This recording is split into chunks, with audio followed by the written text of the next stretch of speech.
Spoon gonna tell you what is happening in Liberia. Spoon gonna tell you what is happening in Monrovia. Spoon gonna tell you what is happening in Africa.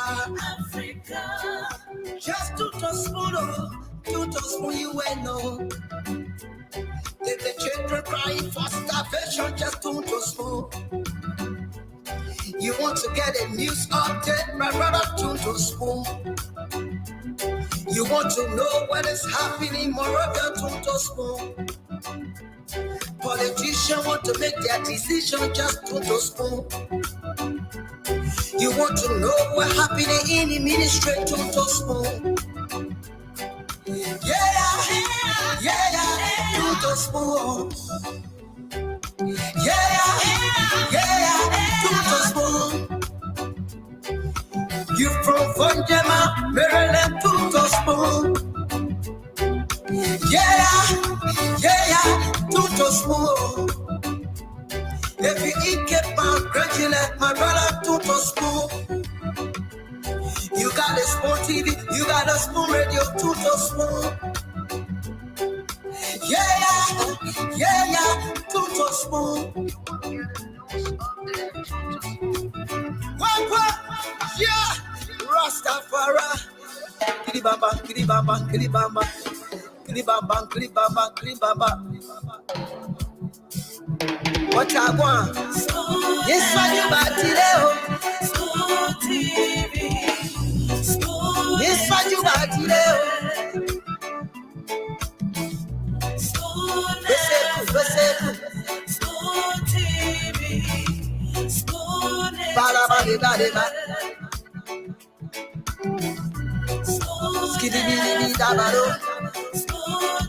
Stand on with the spoon, and your boy right in the south and bend.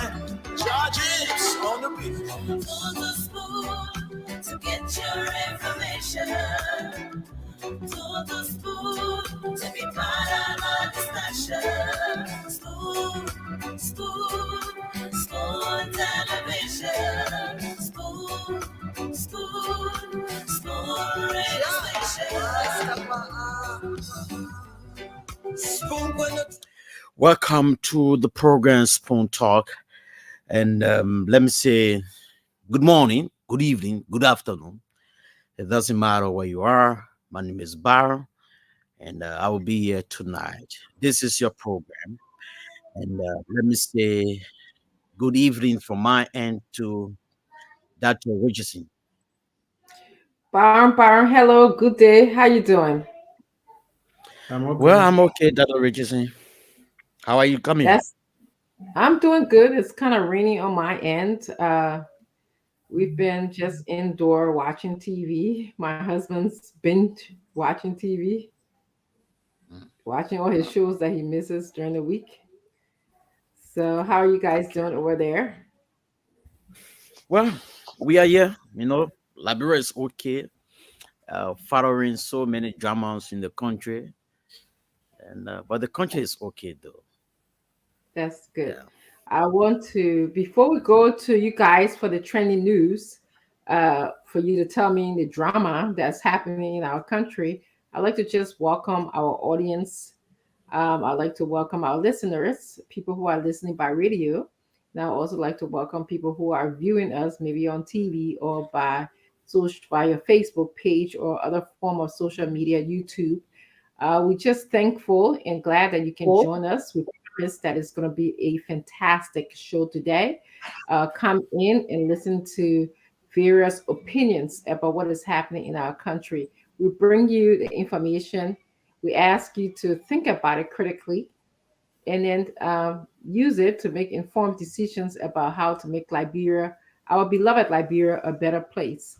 So at this time, I'd like to go to Byron and also Good Day to start with Byron to fill us in with what is happening in the country. Well, so this morning, when we woke up, then it was this afternoon, got another information that the home of Representative Yeke Kolwa was under attack. yes, by men believed to be, people believed to be seditious. And Spoon FN covered the identical story, and I got an information, but I cannot authenticate the identical information that at least 10 people, you know, were arrested by the government, and there were many people who got hurt in the process as well. And the president, Lone Star drew a game yesterday in South Africa, and the president he has pledged 50,000 uh, United States dollars, to them. He has given that identical money in order to motivate them. So today is Saturday though. So basically, the Yeke situation is the only trending issue in our country for today, from my end. Okay. Thank you, Byron. We will be discussing the Yeket situation today. We have two guests that will be coming into the studio, well, or either actually coming in by way of a link. uh, we have the Liberian Professional Organization. They will be coming in to speak to us, letting us know what they are doing in Liberia. Mr. Sa Phillips, I believe that's his name. And then we also have the a student who is in the Philippines, who told us that his tuition was stopped. His name is Peter C. Dokpo. He's in the Philippines and he was on a government scholarship, and he'll give us the details as to what happened, what is he doing there. They're going to be spending maybe good 15 minutes each, top 30 minutes with us, because we have to discuss a more burning issue in Liberia, the situation involving Yeke Kaluba. His district, it's not because it's Yeke's district, it is because of the impact that violence is having on Liberians. We want to explore the information to know what's causing it, what's happening over there. Um, so I'm gonna go over to you, James, if you have anything to add on to the story as we wait for our panelists to roll in. Basically, that's all, except the demolition exercise that took place today, where Senator Joseph and District 13 Representative Edward Papi Flomo attended to calm the citizen down. Yeah, that's all. You said it's a demolition exercise. Yeah, they were breaking down people's homes. Oh The wow! government, yeah, the government was, In the district, James. yeah, in District 13. Hmm, that's interesting. Why were they doing that, James? Do you know anything about that? No, No. Okay. Well, I guess we'll keep that in our back burner, and hopefully we'll be able to get more information about what, why, who, when, and where. I'm still not sure about what's going on with that news over there. Um, so we're gonna go on and welcome our guests. Just give me 1 second. I'm trying to get the link to send it to one of the guests that's coming on. Although he's gonna be coming in at 4:30, he's gonna be done by 4:45, and then we have our other guest that's coming in. Um, he's gonna also be done by 5 o'clock, and then we can proceed to continue the discussion of the show, because we have the burning issue right now. I'm just looking for the send it through to them right now. So James, please allow uh, Mr. Peter Doppler is going to come first at 4:30, and then he's going to be here from 4:30 to 4:45, and then we're going to have the uh, professional Liberian organization, Mr. Sir Philip Joe. He's going to come in as well. I think he's coming. Yeah, one of them going to come in first. I'm not sure. I'm just getting messages from who's going to come in first. Hold on. Just give me 1 second. I'm just sending him the link right now. Okay, so I'd like to welcome our audience. to the show. Basically, we're not going any specific order. We appreciate you being here today. We look forward to you participating, coming on, and commenting in the comment section of the show. That just definitely shows your interest in Liberia. So I'm going to just welcome you to the show as my the panelists roll in. We will be speaking to you and also speaking about Yeke Koloba situation shortly. I want to say hello to Baker Ramsey. I want to say hello to Marcus Clan Toko Jr. I also want to say Nan Gordon. How are you doing today? Joelu, I can't say your last name, Joelu, but thank you for being here. Francis Tamba Fafoli is also here. Tipos Dempster. Let me just go back a little bit. This is going so fast. Yes, Tipo Dempster is here. Sa Kamara is also here. Thank you very much. Yvette Sifa is here. Yvette, thank you. Louis Goba is here. James Zeta Molly Henrys is here from Grand Bassa, she said. George B. Flomo is also here. Um, Thank you, George, for the compliment. Lisa Wolf is here. She's watching. She says, Cooking with Moses is here. That's an interesting name. Elmont V. Ketter is also here from Painesville. Eloshus Nelson is watching us from Maryland, USA. Makula's son is also watching us. Liddy Mitchell is here from Texas. Lida Patrick Sompon is watching as well. Emmanuel Burbler is watching. Isaac O. Jones is watching from Johnson's, I think it was Johnsonsville, Pepwulu Town. Thank you for joining us. Valentina Frank is watching from Cabra Estate on the Old Road. Vivian Eastman is also watching. She said New Mexico is in the house. Thank you and welcome to the show. It's always awesome when I can call a female's name. Jan Kopa is watching. Wana Bati is also watching from Grand Jidet. We have Wana Bati from Grand Jidet. If you are in Grand Jidet, tune into Spoon Talk. We are going to be giving you all of the information, some fantastic and awesome information for you to critically think about. E. Darlingston really is also here from Des Moines, Iowa, or Des Moines, Iowa. I'm sorry. And we have Austin Kape is here from East Orange, New Jersey. Kalu Ziama is here from Massachusetts. Sadia Williams is here from the UK. We are traveling now. We are moving from the US to the UK. And we also have Janetta Russell from Providence, Rhode Island. I want to stop a little bit over here and welcome Al Hussein Fariga to the show. Welcome. It's great to see you, Al Hussein. I'm going to also ask you to join me in welcoming some of our viewers here today. I just stopped so you can pick up from anywhere you care to pick up from. All right, I'll let it go up a little bit. I got Abu Pakar Kafaya Sayon. I got Simpson Flomo. I got Victor Davis, Lee P. Zhao Zuo, Eric Roberts, Lofty Kroma, William A.K. Sion Jr. I got cousin Calvin Davis. Oh, Calvin Davis, I haven't seen you for a while. Logan Spencer, Flomo debut Freeman. He say, ask my junior brother Flomo to do his opening and closing in Loma. Flomo, you got a tax that you need to do Loma, I think. I got Flomo debut Freeman. Well, that's the film. I got Joseph Jusu.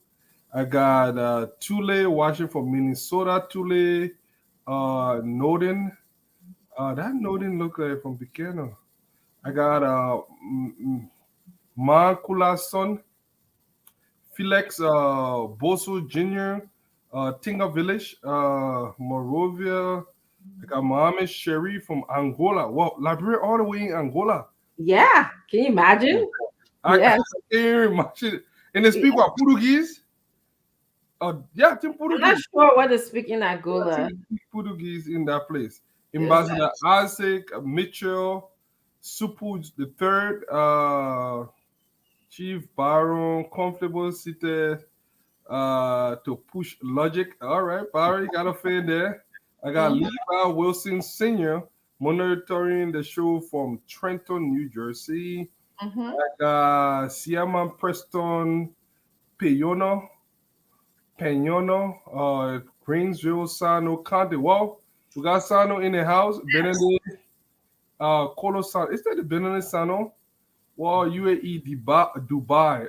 That's why in the We house. got Dubai in the house. I want to see some for. I got Barnumsville Community, Lawrence Fakoli from Barnumsville.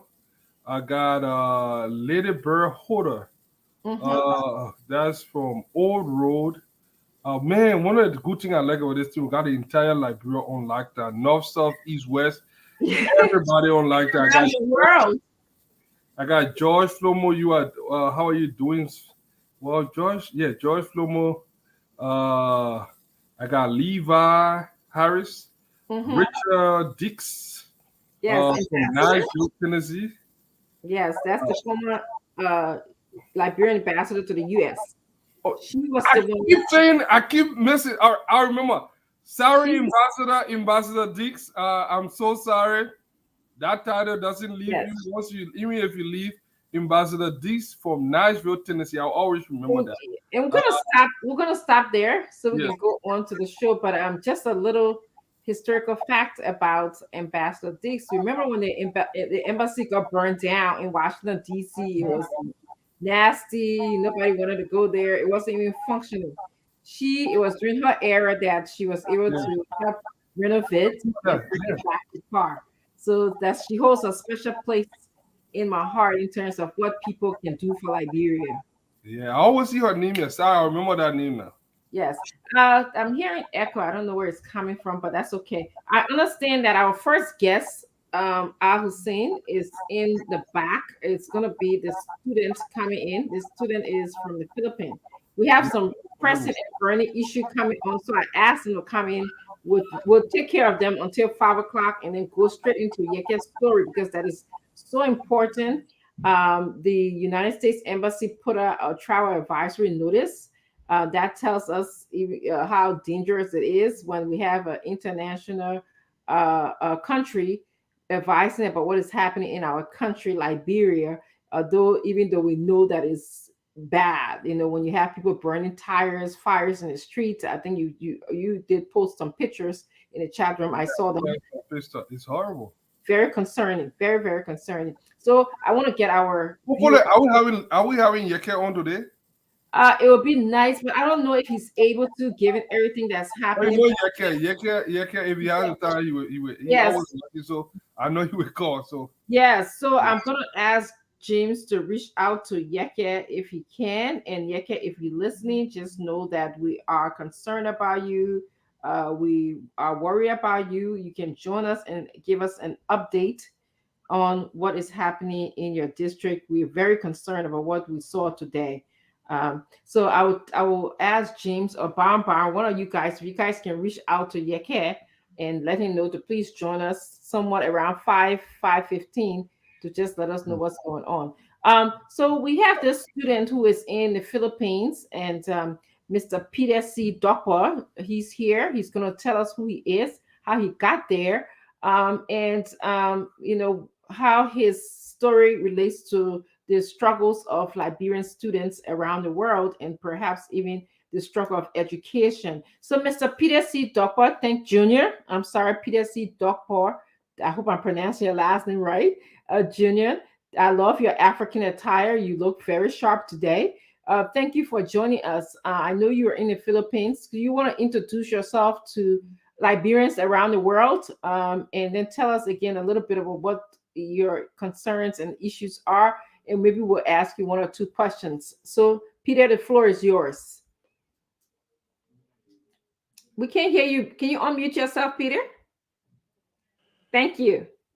Thanks ever so much. And I want to say thanks to the Spoon Show and for the invite. My name is Peter C. Dopo Jr. I am a faculty member of the University of Liberia in the mathematics department. I've been teaching the mathematics department from 2017. I've been conducting tutorials in the department as far back as 2011. And there's a project called the Harmonizing and Improving Statistics in West Africa. Now the project was launched in 2020 on the 6th of April. The World Bank informed the Liberian government that the International Development Association (ADA) had approved the project in a tune of $379 million for improving statistics in the West African region. But from that fund, Liberia had a share of 30 million. So it was based upon that project that the University of Liberia requested that 10 faculty members of the mathematics department should apply at the University of the Philippines, Los Baños, to do masters in statistics, and that the program would support them. So we did apply and we were admitted. We could not come in the first semester because of the COVID, so we were able to start classes in 2022 of last year, February. We started classes, online classes, while in Liberia, but legis had been a kind of serious problem. We had series of interactions with legis in terms of getting our benefits. We could not get it so easily. But the semesters ended, and then we had to take legis to court as far as that. One guy called Emmanuel Delamy, he could not give our first 6 months stipend because they told us not to work. So we could not get anyone to talk to at all. We ran at legis office day and night. We could not really get Delamy to talk to us. He would always insult us. So we had to take him to court. We took him to the city court. Judge Garnett ruled that they should pay our stipend. Then we got our stipend.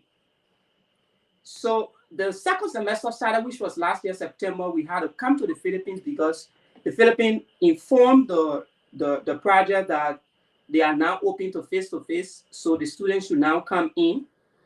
So we informed the project that our classes are about to start. We need to go. There was a delay. In fact, we spent almost 2 months in Liberia doing our program online. We could not come to the Philippines because one Emmanuel Delamy, who's a project consultant, financial consultant, had always been standing the gap to make the program not to be successful for us to come for studies. So we engaged them, and at the dying minute, we were able to leave the country. Now we left the country on a basis that when we entered the Philippines, in 2 weeks' time, the University of Liberia, Legis, and the University of the Philippines will sign a memorandum of agreement so that our support be shifted to the university, and then the university will onward pay or disburse whatever payment to us. Now, because of that, we only received 3 months stipend from Legis when we're in Liberia to come. And they said, as soon as you people leave the country, we will send your support. And before we could even leave, we had to inform the World Bank in the U.S. The World Bank teams came, headed by Mr. Abdullah Bedwa, who's the project coordinator for West Africa. He had to go to Liberia, and then it was during that meeting we held with Mr. Bedwa and the Legis team, it was how we concluded on our travel date. So we came to the Philippines with little funds, thinking that in 2 weeks' time, the MOA will be settled, and then they will be able to send our funds. 2 weeks elapsed. We could not get any response from Legis as per our funds. The little money we had to pay for dormitory fees. We had to buy other utensils and everything to just keep going. We did our medical and everything so that we would start our student visa processing. We were all doing it on our own. Now, October, when we came, Legis could not say anything. November ended. We were in December. So we wrote the University of Liberia through the math department chair because he was coordinated between Legis and UL. We wrote him. We wrote the dean. We wrote the president, including the VPAA of the university, including Legis and the boss at the time, the acting boss. None of them, for over 3 weeks, none of them could even respond to our communications on why is it that we've not received our support as per the fact that they said in 2 weeks' time we would have received our support. We got stranded to a certain extent. We had to go to the university to take a loan from the university. And then what we decided to do now is, since we could not get information from them, they were not talking to us, we decided to go on the social media. So as lead of the group, I contacted Aaron Kuba of the Spoon of Fabric, in fact. We contacted Prime FM as well. We appear on their show. And then Legis immediately, when we appear on the show, Legis immediately came at us, particularly me. Now, the first thing is that the Universal Liberia also employed us on October. So the Universal Liberia was to be giving our 50% to our family in Liberia while we are on this side receiving the staffing. The Universal Liberia, after giving us employment letter and payroll number, ID cards, everything, they removed our names on the payroll for October. Wow. The moment we left Liberia, they could not tell us why our names were not there because the payroll went in October. We did not get paid. We asked the dean. The dean said he's not aware why is that we not gotten paid. As far as he's concerned, the university have paid everybody. We contacted the Mr. Gibson from the finance office. Mr. Gibson could not answer our call. So it was how we went on the radio. So later, Legis communicated with us after we left the both radio stations. They communicated with us that in February, they'll be able to send 3 months staffing, 6 month dormitory fees, and few others they listed. But when they communicated with us via a chat room, they started sending information to other people how I will go back to Liberia. They will make sure they will remove me from the program because I took the entire program on Facebook. All kinds of things they said on in the different chat rooms. I did not really take that seriously because as per the official communication Legis gave us, which is just a 1-page document, I think I sent it. The document provided that they will pay our staffing, our tuition, accommodation, and everything, health insurance and everything. So they did not tell us any rules and everything. So I was not really bothered about that. On the 2nd of February, Legis credited 9 persons' account. Before they would credit the 9 persons' account, they wrote the dean that the dean should send report that they have 27,500 to pay our staffing, our visa, and other fees they listed. 27,500. If you divide that by 10, it's 2,750. But Legis was only able to pay 9 persons money, and they left me out. So I reached out to the math department chairman. He said, I'm not aware that I did not receive money. He said he was not aware that I did not receive money. Mr. Duffer, I'm sorry to interrupt. Can you fast forward to where we are now? Like, where are you now with this whole situation? Are you getting your funding that you are deserving of, or no? I'm so sorry, just for the sake of time. Yes. So currently, since last year I came here, I have not received a dime from the project. A dime, I have not received it from the project. Legis is not even communicating with me. I have written several communications. The latest one was even day before yesterday. The president, everybody have written them in the thread. None of them have responded to me to tell me what's going on. And they were the one that sent me here. I'm in school this semester. I don't even know what's going on. I will have to be calling people here and there to be assisting me with little money to pay private dormitory fees because I was in the school dormitory. I was asked out of the dormitory at the time because I never had the money. So I will have to beg for money to pay my dormitory fees. my tuition fees. I just received communication from the university that they said they've not received payment for me.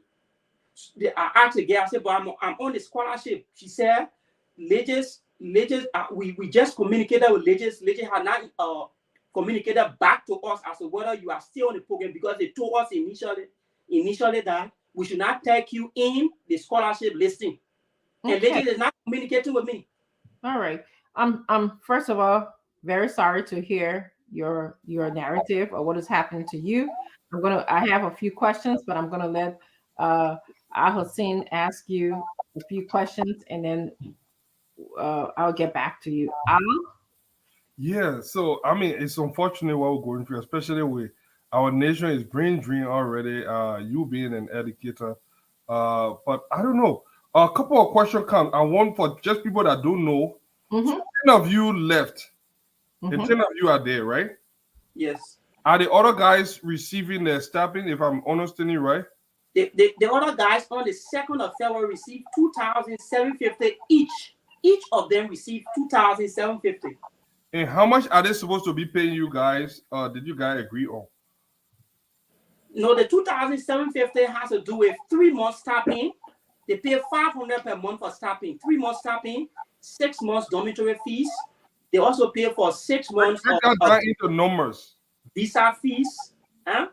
Put some numbers to it for people to know, get a sense of how much. So the $500 per month for stipend. Mm-hmm. So they gave 1.5 for 3 months. Right. They gave $300 USD for the visa for the year. That's $1,800. Mm-hmm. $1,800, yeah. They also gave they gave $800 for lodging fees for 6 months. $800, and then they gave some funds for $700. Yeah, that's about Go ahead. Yes, then they gave funds for internal transportation, and they also gave funds for insurance. So all of those funds are part of the $2,750 for the period of 6 months. And then they left me out of the process. And how long have you guys been there? We've been here since October of last year. And how long is the program for? The program is for 2 years, 6 months. 2 years, 6 months. Mm-hmm. So are you still considered part of that program, or they have removed your name for? They have not even informed me as to whether I'm still part of the program or not. That's my concern. So in fact, I wrote them last week. I said I'm honestly taking a complaint to the World Bank head office here and that of the U.S. Embassy. I'm carrying my communication that they just gave me to support me, and they have refused to support me, and they are not even telling me anything as per this project. I think we should reach out to Legis and hear their side of the story, because I mean, we don't know much about the case. We hear your side, and nobody should be treated that way. No Liberian, especially on foreign soil, should be treated this way, especially being an educator going by. Is this your first master's? Statistics for that matter. Yeah. Is this your first master's, or are you going for is this your first master's? No, actually it's my second master's. All right, that's what I thought. All right. So are you finished? I have one. Okay. So I just want to make sure that we get some clarity here. You said there was a harmonizing and improving statistics program that was sponsored by the World Bank, and there was 379 million, but out of that 379 million, 30 million went to Liberia, right? Yes. And the 30 million went to LU or Legis. The 30 million is in the PFM. The PFMU is managing that 30 million. In fact, because the money is a project fund, so the money is in Echo Bank. But all of the requests is being made to PFMU. So what is PFMU? I don't know that. Public Procurement Financial Unit. All right, yeah, go ahead. So the reason I'm asking, I'm just trying to understand who's responsible for disbursing the funds to you, because 30 million, and that's more money. Legis is the implementing that will educate you in Philippines. Legis is the one that is implementing the entire project, because the project is a kind of statistical project, so it is under Legis. So latest they're implementing arm for the government of Liberia. Okay, so I guess I want to assume that part of that 30 million was for educating and improving statistics, and that's why they set some money aside for education, and other of that 30 million went to somewhere else. But Lich's probably will be the one to answer that question. No, the entire 30 million is for improving statistics in West Africa. Oh, okay. Yeah. So in that whole project now, you have the educational aspect, you have the infrastructure aspect, and a lot of different things connected to it. But it's about improving statistics in West Africa, in Liberia, not West Africa now, but Liberia. Yes. Oh, interesting. Well, we're sorry to hear about your deal, Hassan. Do you have any more questions for him before?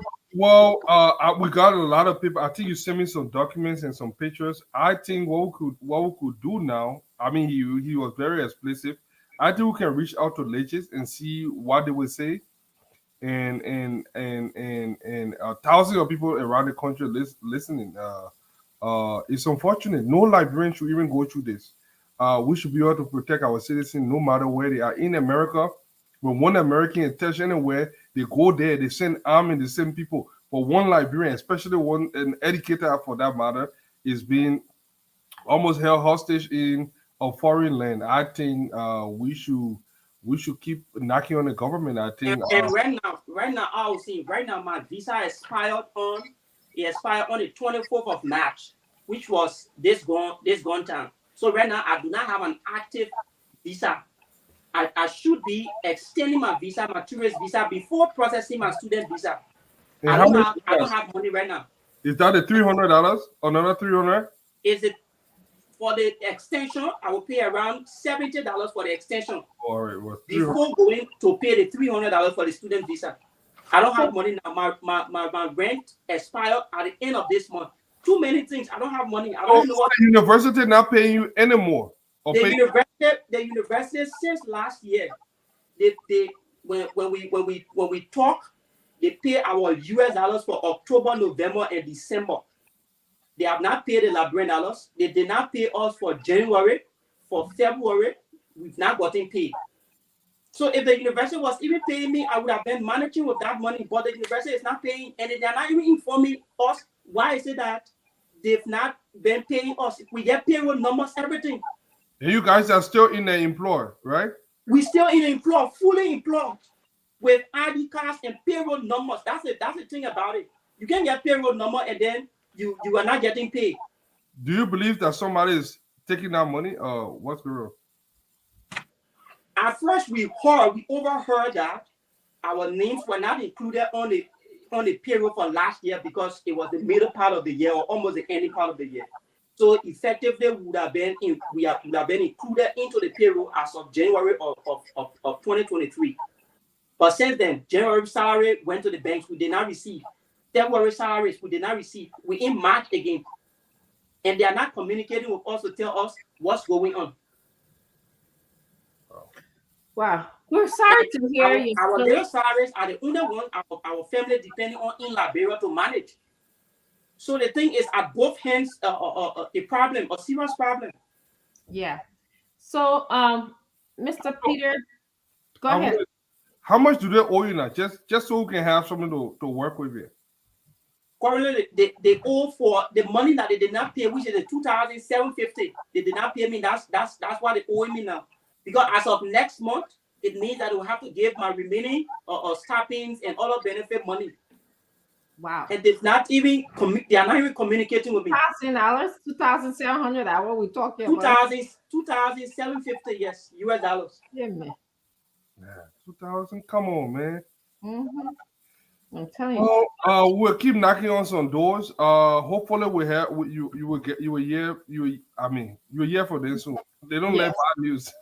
Yes. So, Mr. Dopper, we want to just thank you for sharing your story with Liberians. I want to introduce you to Mr. Dopper, who is now in the Philippines. He used to be, well, he still is hired as a professor in statistics and mathematics for the University of Liberia. He was asked to go to study in the Philippines to improve statistics in the West African region, and primarily Liberia. 30,000 was allotted to Liberia, and Million. I'm sorry, thank you, 30 million, 30 million was allotted to Liberia to educate about 10 Liberian students in the Philippines. And he feels like he's been isolated, singled out because he's the leader of the group there. I believe some of the students got the money except you, right, Mr. All of them got their All of money. them got the money except him because he's been the leader of the group asking the government and people, the university, some questions about their benefits. So thank you for coming, Mr. Dokwa. Thank you Uh, so much. we hope that, as the news progress, that you keep us informed. Thank you so much. All right, I thank appreciate it. you. Bye-bye. Okay, we're going to turn our attention to Mr. Sir Philip Joe. Mr. Joe, your lighting is not as great wherever you are. It's almost, your glasses is kind of getting in the way. I think it's better now. Okay, thank you. Yes. Welcome to Spoon Talk. I believe it's my first time meeting you. You are here as the leader of the Liberian Professional Association. I'm going to give you the opportunity to introduce yourself, and then Mr. Al Hussein Fariga is also my fellow panelist. We'll ask you a few questions here, and then you will move on. Thank you very much. And thanks for the establishment of the Spoon Network. My name is Sir Philip Joe. I'm the former president of the National Teachers Association of Liberia. That's the name that is my name is associated with that institution. What is happening now in Liberia is concerning, because everybody is turning to be a politician. Politicians are making more money than professionals. So if you ask the high school students what they want to be, even those in college, they will say they want to be honorable because honorables make $15,000. The professionals are not even making half of that. That is also damning our country. Then there is no standard that is being set in Liberia for professionals. As a result, a whole lot of unprofessional behaviors are happening. So we came up with an idea of establishing a Liberian Diaspora Professional Network. This network will work with professional organizations inside Liberia. In January this year, I was in Liberia. We have already organized a group of professionals in Liberia that is already existing, chaired by Mr. Benjamin Swami, president of the Nursing Association. Vice president is the president of the Liberia Society of Engineers, and the secretary general is from the custom brokers. What we intend to do is to be able to constantly involve ourselves in policy planning, assist government in policy planning, and especially policy implementation, to help influence practices, professional practices, to set standards, professional standards in Liberia, to constantly evaluate professional practices and recommend remedies to identify problems, to seek assistance from outside Liberia to include bilateral professional programs and materials necessary for enhancement of Liberian professionals, to help Liberian professionals, especially those in the diaspora, to access scholarships from professional institutions and universities to upgrade and sharpen their professions, to serve as a collective voice of Liberian professionals and present concerns to the Liberian authorities for redress, and to be able to honor professionals who are doing their best to set standards in and out of Liberia. There are a lot of Liberian professionals in the diaspora who have achieved in their professional areas, but they are not known by the entire Liberian professional groupings. So through this organization, we'll be able to recognize them, honor them, and certificate them. In doing so, we'll be able to encourage standards in Liberia and to change the order of the way the things are being done, everybody running for politics. Professionals are very important, but they need to be united and speak with one voice to have impact in Liberia. So that's what the organization is about. Thank you. Thank you very much, Mr. Sir Philip Joe. I will turn our question and answer period to Mr. Al Hussein Fadiga to begin his question, and then I will ask mine. Good afternoon, Mr. Joe. That name sounds familiar. I remember hearing that name way back in the days. I'm sure it's the same person. But how long have you guys been in existence? No, it's a new idea because we see the country moving towards politics. We see politicians making more money than professionals. And professionals are not getting the respect they're supposed to have.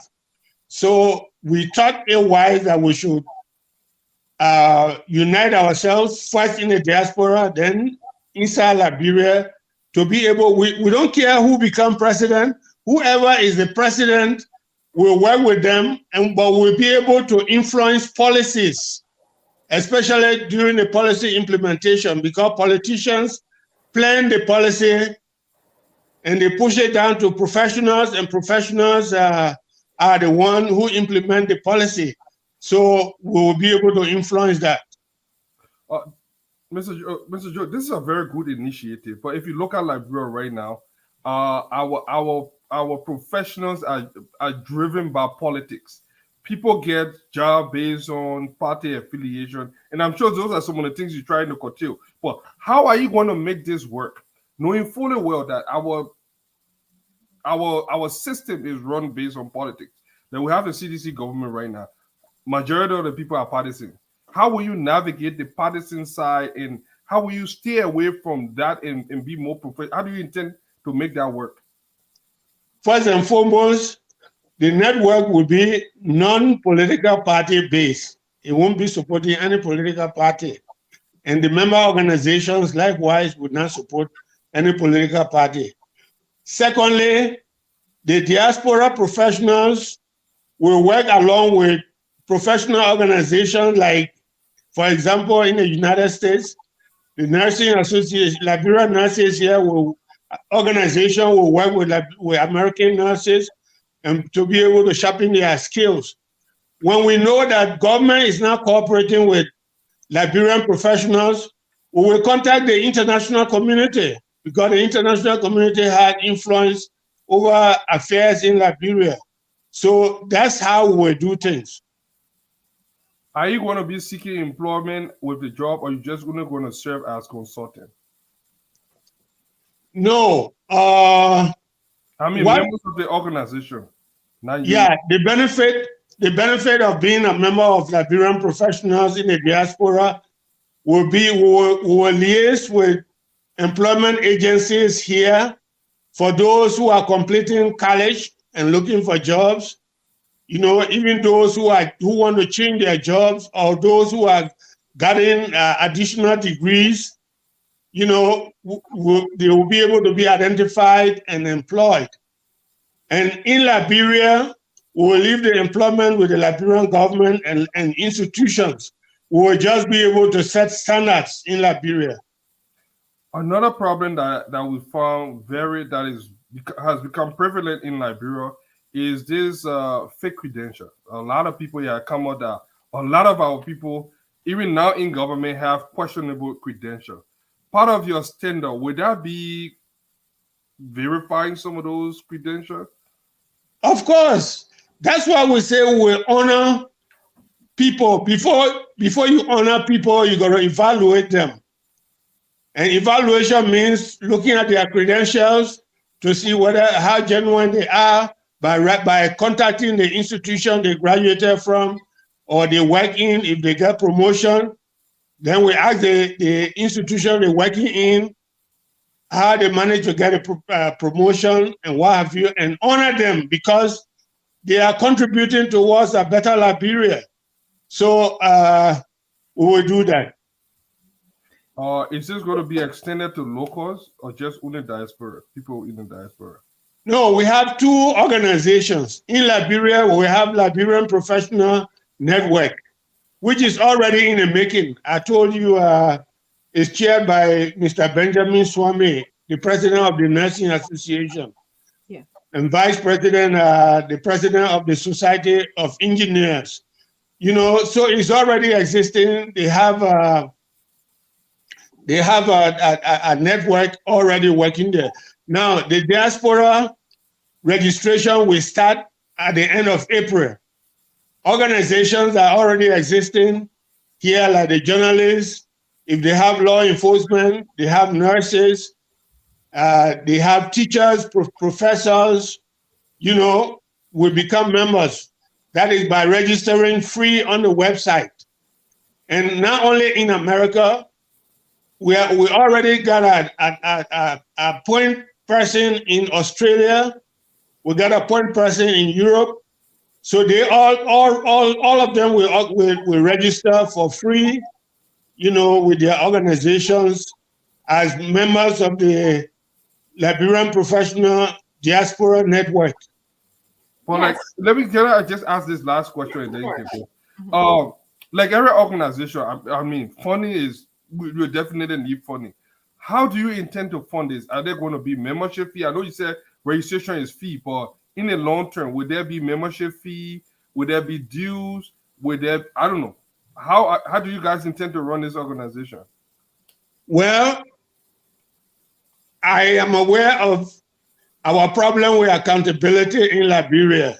So we don't want to impose any fees on anybody until the organization is formed. We have the first convention, then the body will be able to pass the constitution. Currently, there's a constitution committee that is working right now. And when they're done with the constitution and members have registered, then we'll call a convention. At the convention, we'll go through the constitution, and I believe there will be dues, but those dues will be determined by membership. I wanted to ask you, Mr. Philip Joe, do you have a website that you want to announce to our viewers? Because I see people are asking for your website and they want to check you guys out. The website is in the making right now in California. They are on the website. By the end of April, it will be ready. So it's not ready yet. Right now, what we're doing is soliciting suggestions from other members. We'll be in touch with Alja. We're also in touch with the Nursing Association, Liberian Nursing Association in Texas. And we are in touch with some other organization, professional organizations, to give suggestions so we can include them on the Constitution. Okay, so I'd like to see if I can give you at least two suggestions. And this is based on my experience of being in education for many years and also practicing as a psychologist. One is we have a mentoring program. A lot of times we believe that professionals can be better, become better in their skills by being mentored by another professional. So I'm wondering if it's possible for you guys to connect professionals one-on-one or maybe 2-per-1 professionals here in the US with other professionals in the same field where they can be able to consult with each other, talk to each other, and explore ways of becoming better professionals. I don't know. So I don't know if you guys have that. That would just be my first suggestion to you. Okay. We have peer group. Correct. Mentoring program, peer group mentoring program. Yes. We do have that. We do have that in the program. That's good. My second suggestion would be I'm concerned about credentialing bodies in Liberia. I don't know how that could be established if it's something that your organization can promote. For example, who credential nurses in Liberia? Who credential? Is there a credential body for social workers in Liberia? Is there a credential body for nurses aid in Liberia? Like here, I'm actually regulated by the state of Pennsylvania because that's who licensed me. It's the state of Liberia licensed nurses, pastors, social workers, the country of Liberia, by the way, in Liberia, and what kind of regulations, what kind of guidelines or bylaws do they use for such regulation? Because I feel like anybody sometimes can just go open a shop and call themselves whatever, and whether they live or die, whether people are disposed to their sometimes bad practices in the professional world.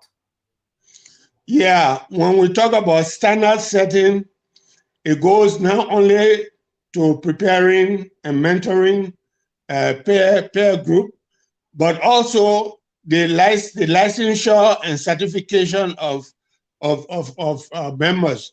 There are some professions that are being licensed, I believe nurses, and there are some that are not being licensed, like the teachers. In America here, before you teach, you must be licensed. And there is a requirement for the license. Before you are licensed, you got to take certain pedagogy courses that will make sure that to make you a better teacher. So those are things that we're thinking about also for areas that are not being licensed, that licenses are not being used, we'll introduce them. Okay. But for some areas, they have been licensed. Like journalists are certificated, I think between the Ministry of Information and the President of Liberia, I believe so. Thank you. Thank you so much. Al-Hassan, do you have any further questions? Well, I could give one last question. Are there specific profession you guys going to be stressing on, or just across the board, any profession? Any profession. Let me tell you something. Liberia can be developed not by politicians. A politician will go to the people and tell them that I will build university, I will build high school, I will build hospital. But they don't care as to who will run the university and what kind of staff they will have for the clinic and the hospitals. But the professionals are the implementers of those policies. So one key issue will be to work with government on policy issues to make sure that policies that are planned firstly must be achievable. Because if you come just to convince the people that you're a good leader, so you want to have a sporting event or sporting area, will tell you whether hospitals are more important than the sporting areas. So we will ask the government to consult the professionals. That's why we want a united force. The diaspora group, as well as the group inside Liberia, will be able to present a single item to the government, and I believe government will listen. Sir, one of the biggest problems in Liberia right now, and you keep saying that politician, I can't remember word for word, but you said something about politician. You insinuated that they keep making the wrong decision. But politicians wield the greatest power in Liberia. They are powerful, even if they are inept. They are very powerful. And one of the ways to get things done is by keeping things dysfunctional so that they can be able to get their way. And that's how politics is in Liberia. So how do you intend to be powerful? How do you intend to use your power? Because I've seen professionals go to Liberia and get frustrated along the way because government officials will frustrate them. You can carry the best project. If it's not aligned with some political party or one individual, they will keep dancing around. We saw a young Liberian professional right now that is going to school because he just dare come on social media to speak against the government. They refuse to get his tapping. They have silenced him, and we're going to keep talking. If we're not there to talk, they're going to get away with it, and that is how it has been. So, how do you intend to generate your power? Because you done? Yeah. Okay. Politicians are popular and important because they made themselves important, you know, and as a result, they influence the payment of their salaries, huge salaries, $15,000, $18,000. Now, with a strong Liberian professional organization, the one in the diaspora and the one inside Liberia will be a formidable force. That is, whoever become a president should be able to consult. For instance, I see no reason why you will want to appoint a minister of health if you don't consult the doctors, the nurses, physician assistant, and even the nursing aides, you know. And I don't see how you will appoint minister of education without consulting the university professors, the teachers, and the other educators. You know, so we are on the path. We believe that Liberian professionals must at this time come out and show their force by unity.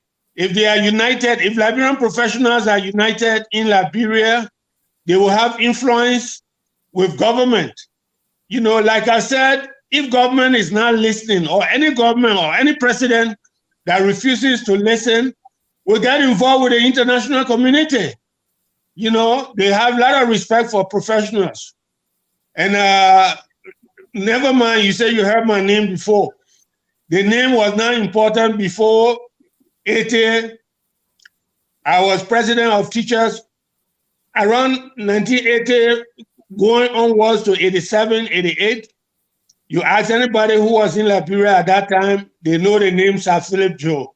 We made a teacher association. We had a military government. Nobody could stand up to the military government, only the teachers. So the teacher association, we presented a position because they had a habit of paying the soldiers on the 28th of every month. Then after 1 or 2 months, then they pay the teachers. And we told them that the teachers are very important because if you don't know book, you can't even join the army. You know, you can't become a doctor. You can't become anything. So, and because we were able to advocate very well, the National Teacher Association of Liberia became a household word. And we were very respected. And subsequently, when Madam Salif came to the presidency, she increased the salary of teachers. Teachers were making $50 before, you know, and but even that. So our forcefulness will come from the unity that will present, the united force that will present. If all the engineers, the one in the diaspora and the one inside Liberia, they can have impact on the policy, on the policy of government. Government will have to consult them. Do you plan on unionizing? Because one of the ways the Americans were able to get Ghana's strength to deal with government policy was to build a strong union. Do you think that will work in Liberia? Look, there's nothing impossible in Liberia. You know, there's nothing impossible in Liberia. United States did not just become great overnight. True. It went through process. So one of the process is to have professionals organized, united, and speak with one voice, and be able to look in the faces of politicians and tell them that you can go to the public and tell the public that when they elect you, you will build universities, you will build hospitals, you will build roads. But who will implement those policies? It is the professionals. So we have to make sense to politicians. They will reason with us, but we got to be united first.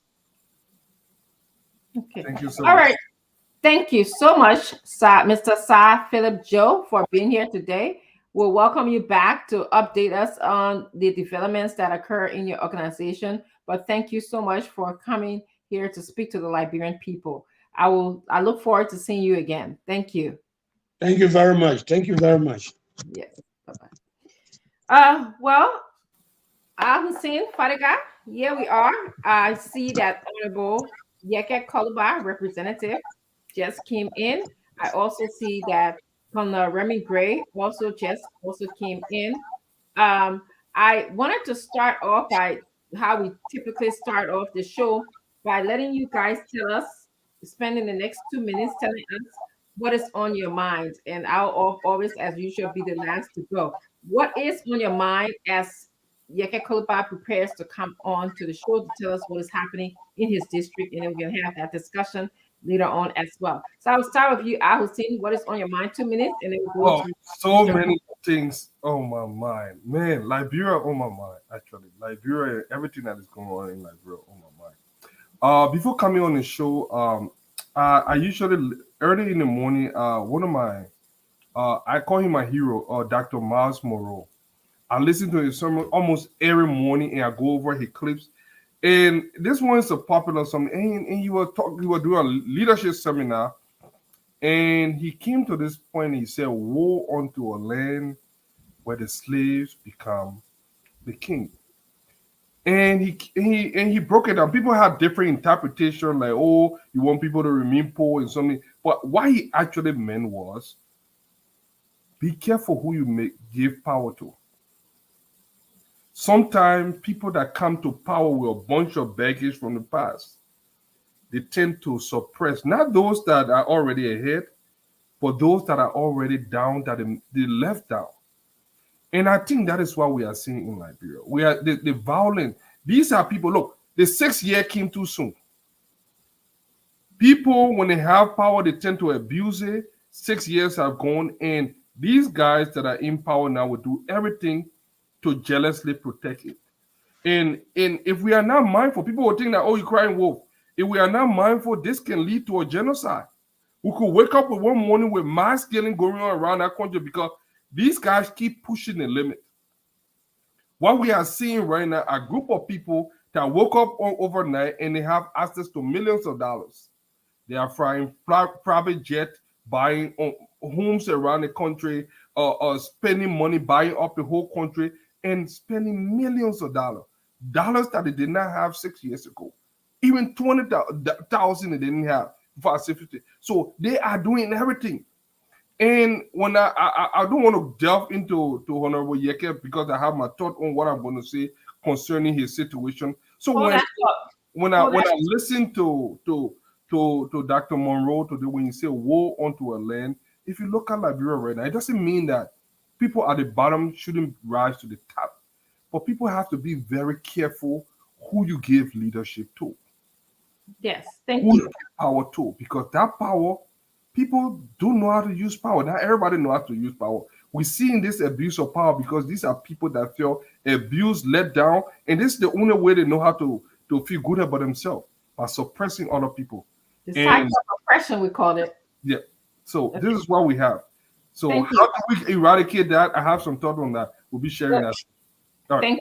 Thank you, Mr. Fadiga. I'd like to welcome Honorable Koluba. Honorable Koluba, we are thankful that you're here. Just give me 2 minutes, actually, and let me go to Remy Gray, let him tell us what's on his mind, and then let me just also say what's on my mind, and then the rest of the show is for us to discuss what is happening in your district, okay? Honorable Koluba. Mr. Remy Gray? Well, what's on my mind, it's the inability of our national police to really address, violent situation that are sparking up in various parts of our country. Today, I saw one lawmaker, in direct confrontation with a police officer who probably was only executing a piece of order that was given him. Um, That's where you don't I want to wish you be. would have sent that clips. I think I saw that as well to Yeah, have James play that. Maybe James, if he's watching or paying attention, we can yeah. play that clip So, later on. to be in direct confrontation with, um, you give someone the ability to execute the law, and then you come out there as though you are part of the law enforcement garment. Um, Senator Sir Joseph was in direct confrontation with a police commander who probably was given the opportunity to break down some shacks along the Garnersville belt or somewhere around the Parker Paint area. I'm not sure where it was, but the idea of you as a lawmaker going to be in the presence of people who are enforcing the law, sometimes it tends to complicate situations. Um, Imagine you've given them the authority to go and execute a piece of order, and they're doing it because you are the senator of the county, and people call on you, say, "Oh, they are breaking down my home." Um, I think that should have been coordinated better.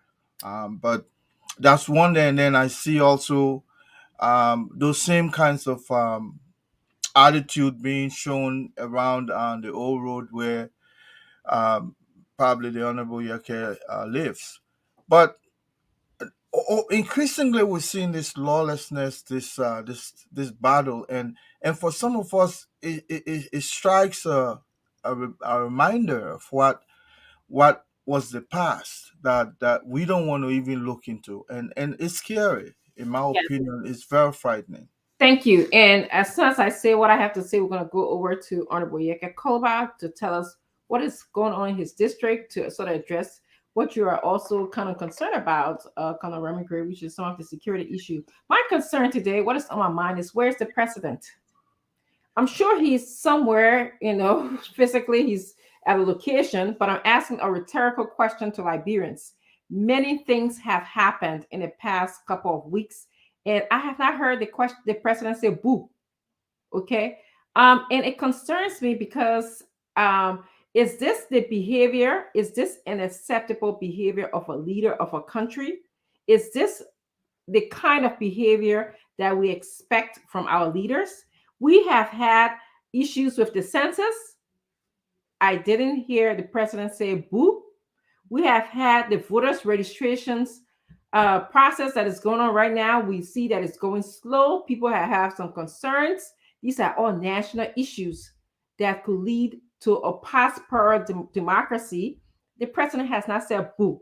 We even had an accident, a traumatic accident on RIA, and the president did not say boo. I heard from him today through by way of Barham and also James Goodday that he offered to give $50,000 to the football team.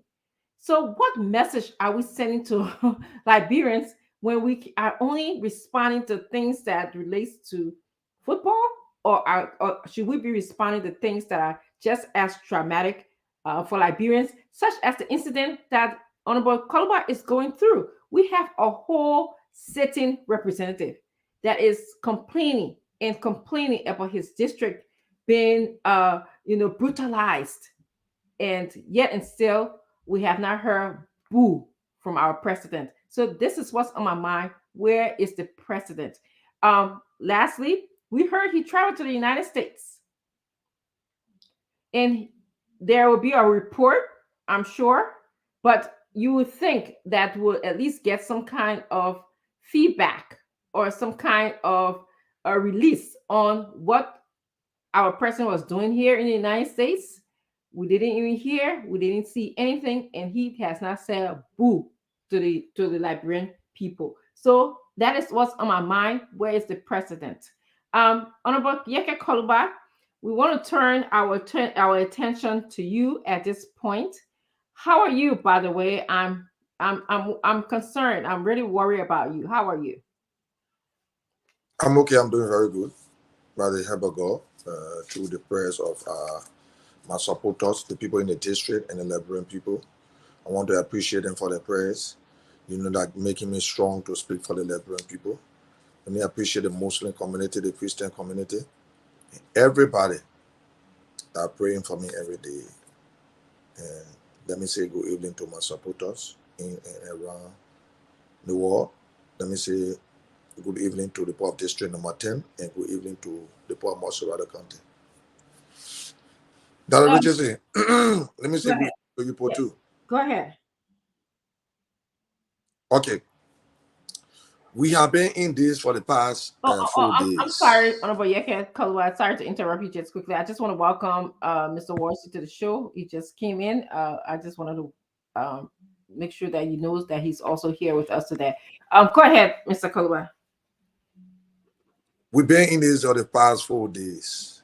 Every day, my district is being terrorized by seditions. The recent one is last night, where people got brutalized, people got caught in things got looted in the process. They used cutlasses and chopped our people. They took 15 motorbikes from district number 10 in the face of the Liberia National Police. And like I said yesterday, go back to the tape yesterday.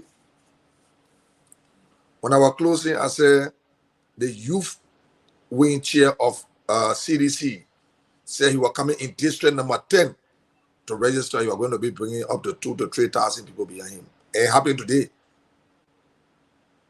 It happened today. So let me tell you when it started. When it started, they sent a Godfrey Colley, who is 112. When I was in the police, we know 112 to be the senior inspector of police, the first uniform officer in the Liberia National Police. I think that position has been abused. 112 is to sit in his office and give instruction to his junior officers, but this time he's on the street.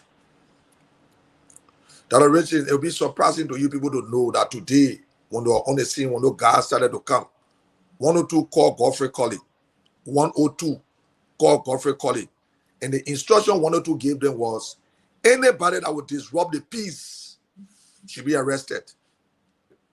I challenge them to prove me wrong. They didn't come and deny it. When the incident started to happen, when those guys started to attack the police, when 102 called again, he said, arrest anybody that is disrupting the peace. The director of police called and told Godfrey Colley, said, do not take instruction from 102. Take instruction from me. You are not to arrest anybody on the scene. So if the Liberian people do not stand up, this election will bring war. If the Liberian people do not stand up, our people were harassed today. They couldn't do their businesses. People, things got looted today into Bakem again. They got jumped into those places. I saw the police. I saw the sedition throwing stone at the police in my face today. That are raised in the country going nowhere. The country had gone back to the war days. I said it last night. And people taking it for joke. People taking it for joke and people not being serious about this. For 102 that is responsible for operation, the director of police is just an administrator. The police day-to-day activity is being carried on by 102. 102 say arrest everybody that is obstructing the peace of this country. The director of police, Patrick Sulu, called and told Godfrey Colley, said, do not take instruction from 102. You are taking instruction from me. Do not arrest anybody. To the extent where one police officer was slapped today by Dumadu. That already in the country have gone back to the war days. And you know what I say, people always say, oh, you can't let war. And when I said yesterday that people are coming in the district to come and disrupt the peace, they shouldn't embarrass my people. People didn't believe it when I said it. People got into the street today to see the police, to even see 102 being brutalized and flogged at the CDC party and nothing came out of it. The country is in the war days. So I really see they play the country now risk. The government, the international community need to come in and take CDC from power. If not, the peace that we all want to be in a country, the stability that we all want to be in the country, would not be there anymore. From what I saw today, the citizen challenging police and the police officer being given instructions that nobody arrest. Godfrey, go there, let the police kill you. I remember, I think when your sister like that, we all went to go sympathize with you. You go and meet her to where she go. The B102, nothing kill her.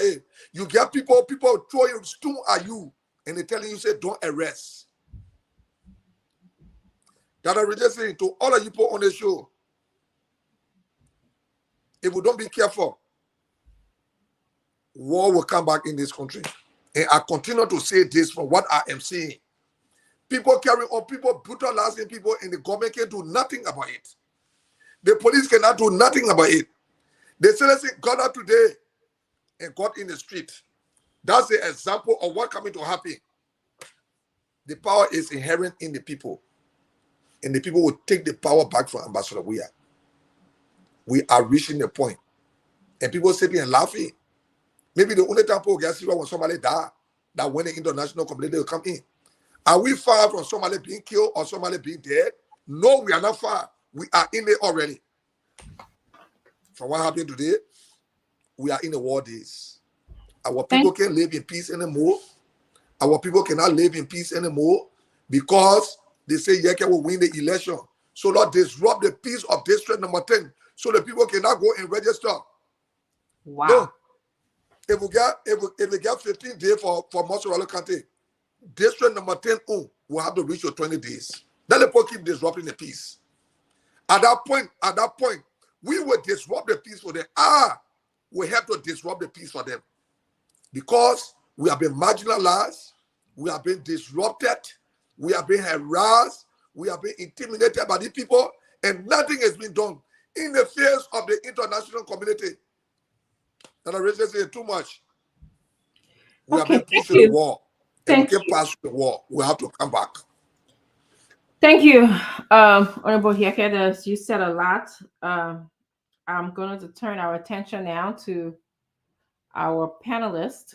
You are watching some of the violence that happened today. Tires are burning. People are being disrupted, as Yeke explained. You're seeing some of the pictures here.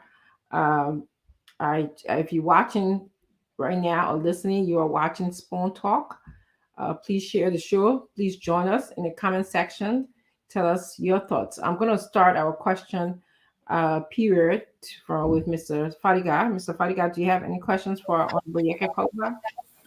Well, I got two. One, Honorable Koluba, every time I hear these violence in your district, I keep wondering, how are you being safe? Who is protecting you? What? I said I'm worried about your safety. Who are you depending on for protection? Who's protecting you? Do you have personal security, private security? I'm depending on the poor of district number 10. I'm depending on the poor of district number 10. The people are protecting me. When we reach a point where I have to protect myself, then that means the international community will have to come in. Maybe when the international community sees somebody being dead or somebody being killed, they will come in. Another question is, as a legislature, have you isn't there any other way in the legislature, by way of the legislature, that you can put an end to this? Because I refuse to dance with Ambassador Weah. You saw what happened, like somebody was saying on the show that Sir Joseph was obstructing a police officer function. Can I do that? Can Yeke do that? Look, you watch the process and see. When somebody dies, the international community will come in. Yeah. Can I said it today. Can you use the house to seek redress? What house? They play Papa Chima. Joe, we are girlfriend Papa Chima is. Now the house I'm gonna use. Why you can get all of the house? What can you get all of that place? What can you get all of that place? Is that place a house? Or go there to go look for money? All of us have become praise singer to this government. Do we have a house? Do we have a Unity Party lawmaker? Do we have an ALP lawmaker in our house? Do you have an ANC lawmaker in our house? When I'm being harassed and nothing can be said, somebody will die. Yes, somebody will die. Then something will be said. Yes. It could be me, it could be anybody. Then something will be said. Oh, yes.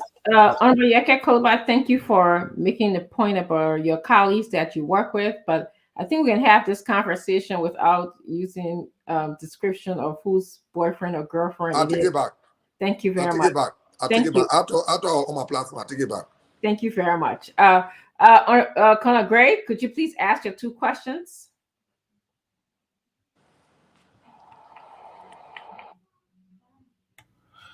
You know, Honorable Koliba, most of the time people depend on the security of the state when they decide to use iron fist. We know when situations like this occur, those who have garnered some amount of wealth and property are the ones that stand to lose the most.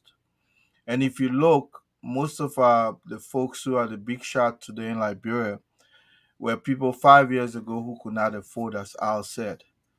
And those are the ones, in my opinion, that stand to lose more. Why do you think the security of the state is neutral and that will help in case of anything happen? Because right now what I'm seeing is like we don't have the security and we're pushing people against the wall, and when there's a backlash, of course the innocent will always be the ones to suffer. So where do you see security in our state that can be improved and say, well, this is neutral and not partisan? Bossman, let me tell you something right now. And you know, sometimes when I say things, go and check it up. My information is always correct. When you check the Liberia National Police, 101, 102, 103, and A1, they are against the manner and form in which the director of police that is under direct instruction, Patrick Sulu, that is under direct instruction from the president of this country and Jefferson Koji. Do your own investigation. There's no peace between them. You see the 4 people, 1, 2, 3, 4 on one side, Patrick Sulu on one side, because 101 have said the manner and form in which you carry on the police is not correct. The international community, especially the American embassy, have invested a lot in the rule of law in this country, and we have been cautious. 102 have said the same thing. 103 have said the same thing. A1, that is the training commandant at the police academy, have refused to train seditions. It brings some problem. He will soon be changed because Patrick Sulu is on a look. These people will be investigated. Let me tell you something today. These people will be investigated. Any president that will be elected by the Liberian people from the opposition, if they do not prosecute these people, the words I'm using on Ambassador I will use more than that on them. It could be Boakai, it could be comments. I will use more than that on them. That means they are not in the interest of the Liberian people. Right now, all of us know that the people are criminals. But when they are elected, they don't know that the people are criminals. I will give them 1 year. If they don't prosecute all these people, the Patrick Sulu, the Samuel Wolokoli, then I brought money in the district for people to kill me. If people cannot be prosecuted for the manner informing we, the people of district number 10, the people of Liberia, the nicest, the civil servants have been treated. Look, if that was United Party people won't vote for me, for you don't vote for me. Because I will use words on Ambassador Bwaka like you people would not believe. Right after 1 year. If that was the ANC people won't vote for me, for you don't vote for me. Because you will get surprised. The words I will use on the people, the Liberian people will never believe it. Because I mean they have betrayed the trust of the Liberian people. There's no police. There is a Palestinian police. The police right now, the police station right now is at disarray. All those 4 executives, those 4 senior officers are taken against the director of police for the manner and form in which he's running the police, under instruction by the president, direct instruction by the president, Tina Bono, you know, and Jefferson Koji. What kind of people there? One Jote was the director of police. He only took instruction that was lawful. Any unlawful instruction, according to the police detail manual, you have to answer a question for it. I went through the Liberia National Police and went through the academy. Okay, Mr. Honorable Koloba, I was going to go to Mr. Wazi now to ask his 2 questions. Mr. Wasi, are you able to come on? Okay. All right. I'm gonna. One question. It wasn't not there. Okay. Yeah. So. I mean, I think I asked him one question only, Oh, right? okay. Go ahead, Remy Creator. That you asked your 2 questions. Go ahead. Go ahead. Ask them. Sorry. Yeah. So, Honorable Caliber, you have some knowledge of security as well. I mean, because you are an academy trained police officer, so that puts you in a better position to understand the movement of narcotic, I mean, of contraband, including weapons. Recently we saw, quote unquote, arms being being retrieved at the port, illegal arms, and we still are in confusion as to where some of those arms went. Do you have any idea where some of these illegal weapons that are coming into the country, where they go? Yes, I got idea on where those arms are. Those arms have been placed in the hands of civilians. You need to send your reporters. Let them talk. The people are afraid to talk before people brutalize them. The sedition had arms last night. Even today, in the face of the police, the people have arms. The country is in the war days. You know when I'm saying this thing that people don't understand it. We the one here seeing it. What I saw today, coming to election, those people will brutalize us, and nothing will come like it. Nothing. Those arms that were arrested were brought into the country by Ambassador George Weah. I'm saying that not the Spoon Network. It was brought into the country by Ambassador George Weah. And because the American government got to know about it, that's why you saw that they arrested those arms and made big show all of it. That whole thing was done by the American government. You understand what I'm saying? And when those arms were arrested and turned over to them, those arms are being placed in the hands of seditions that got them and brutalizing our people. ECOWAS, they're not seeing it right now. EU, they're not seeing it right now. You understand? It will reach a point where they will see it. It will reach a point they will kind of say, yeah, what happened? I will express what I want to express it to them. The negative way, because that time it will not be correct. It will not be the time that they shall ask the question.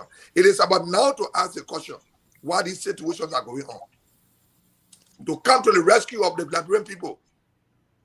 The Liberian people have been brutalized. My citizen district number 10, the people in Liberia have been brutalized by the government. People being killed. What have come all of it? Are we getting any funny? We have not getting any funny. We have not. When the president go enjoy his and come up and just say, oh, the people are having fun. The money that got missing from ANC, the ANC people took their own money and they want lie on the ball. Are you a police officer now? You see how they can use words on the man? Are you a police officer? Are you influencing the investigation? He have influenced the investigation. You think Patrick Sulu now become a big boy to Jefferson Koji and the president will speak otherwise? That means he have contradicted the investigative report, the investigation report from the president of this country. The president have done his own investigation. He got police station to your house. He not do an investigation and come out. Who will contradict him? Who? Thank you, Honorable Koluba. I would like to turn our attention to Mr. Worsley. Mr. Worsley, your 2 questions, please.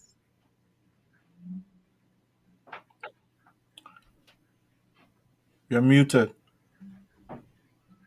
Mr. Worsley, are you with us? Yeah, 2 questions. I think he froze though. Yeah. All right. I have a question, Honorable Koluba. I saw today that some of your colleagues visited you and other citizens visited you. I was wondering, did you find it helpful to have them come to your district to be with you? Was that supportive? Did you feel that they were supporting you, your colleagues? I didn't get you that originally. Sorry, I'm on the phone trying to get one or two. I'm sorry. I saw today that your colleagues visited you. I saw, I believe, Senator Dillon, and then there was some other. How you want to mute? Am I muted? Oh, and No, there were okay. some other citizens in Monrovia that visited you that were from outside of your district. did you feel supported by them? Yes, 100%. But we need to do more. This is not all to it. What we will see in October, campaign time, Nigeria, the small one we're seeing so. Campaign time will be very brutal. Then be very friendly with you. What we're seeing right now, campaign time will be very brutal. Very, very brutal. Because at that point now, just say, so help me God. What's supposed to happen ain't happening. We reach a point. When you're in the water, when you're drowning in the water, the same razor blade said you will hold it. Like the point will reach. So based on everything you said to us here today, Honorable Koliba, I'm sensing that you are feeling like you're being targeted by this administration. I am. What you want to see in district number 10 is district number 10 Liberia. Is that the only person you want all of the house? You holding people all from all around. $1 million was sent in district number 10 for me to not be re-elected by Ambassador George Weah. If I don't beat George Weah, I'm from on 10 to the back. Let me tell him today. All your people you want to hold, the Liberian people will vote for me. You think I'm afraid? Putting fear in the opponent to go do the registration? Look, we are calling on all our supporters. You'll be checking when at 30 minutes at the center open, go and register. The people cannot provide security for us anymore. We need to take the people from power. If we don't take George Weah from power, the country will go back to 1990. If we don't take George Weah from power through the ballot box, the country will go back to 1990. And we'll have no regret to reach that point. It's too much. So I'm going to ask Al Hussein next 2 questions, and then we'll go to Remy Gray, and then if Mr. Worsley comes back, I will ask him. Honorable Koliba, I know you mentioned a couple of times your international friends. Are you in contact with the embassy? Have you contacted them to alert them on some of the issues that you are faced with? The U.S. embassy, I mean. You are muted. Honorable Koliba, you are muted. You are muted. We're not hearing you, Honorable Koliba. You are muted. We can't hear you. Oh, are you hearing me now? Yeah, I'm hearing you. Okay, look, let me tell you something. The twin brothers, my very good friends. Look, I'm in contact with everybody, even the sweeper in Ministry of Education. I'm in contact with them. I'm not going to say on this platform, but I've been respected around the world. I talk to people that Ambassador Weah want to talk to, and he will never talk to them. That's who I am. And they are aware of all these situations. I send recordings to them. Right here in Guinea, I play and send it. I talk about other places. I play my contact in Guinea. I send it to all my international partners in Guinea and Ghana. They are aware. So if they think that these people now are aware of what's going on, they waste their time. Every day-to-day activities is being reported by me. And they feel very proud to talk to me. I talk about the sweeper in Raya Doganta. They feel very, very proud to talk to me. And I appreciate it a lot to talk to people that Ambassador we are pray every day to talk to. I'm talking to them. I feel very proud. I got no regret.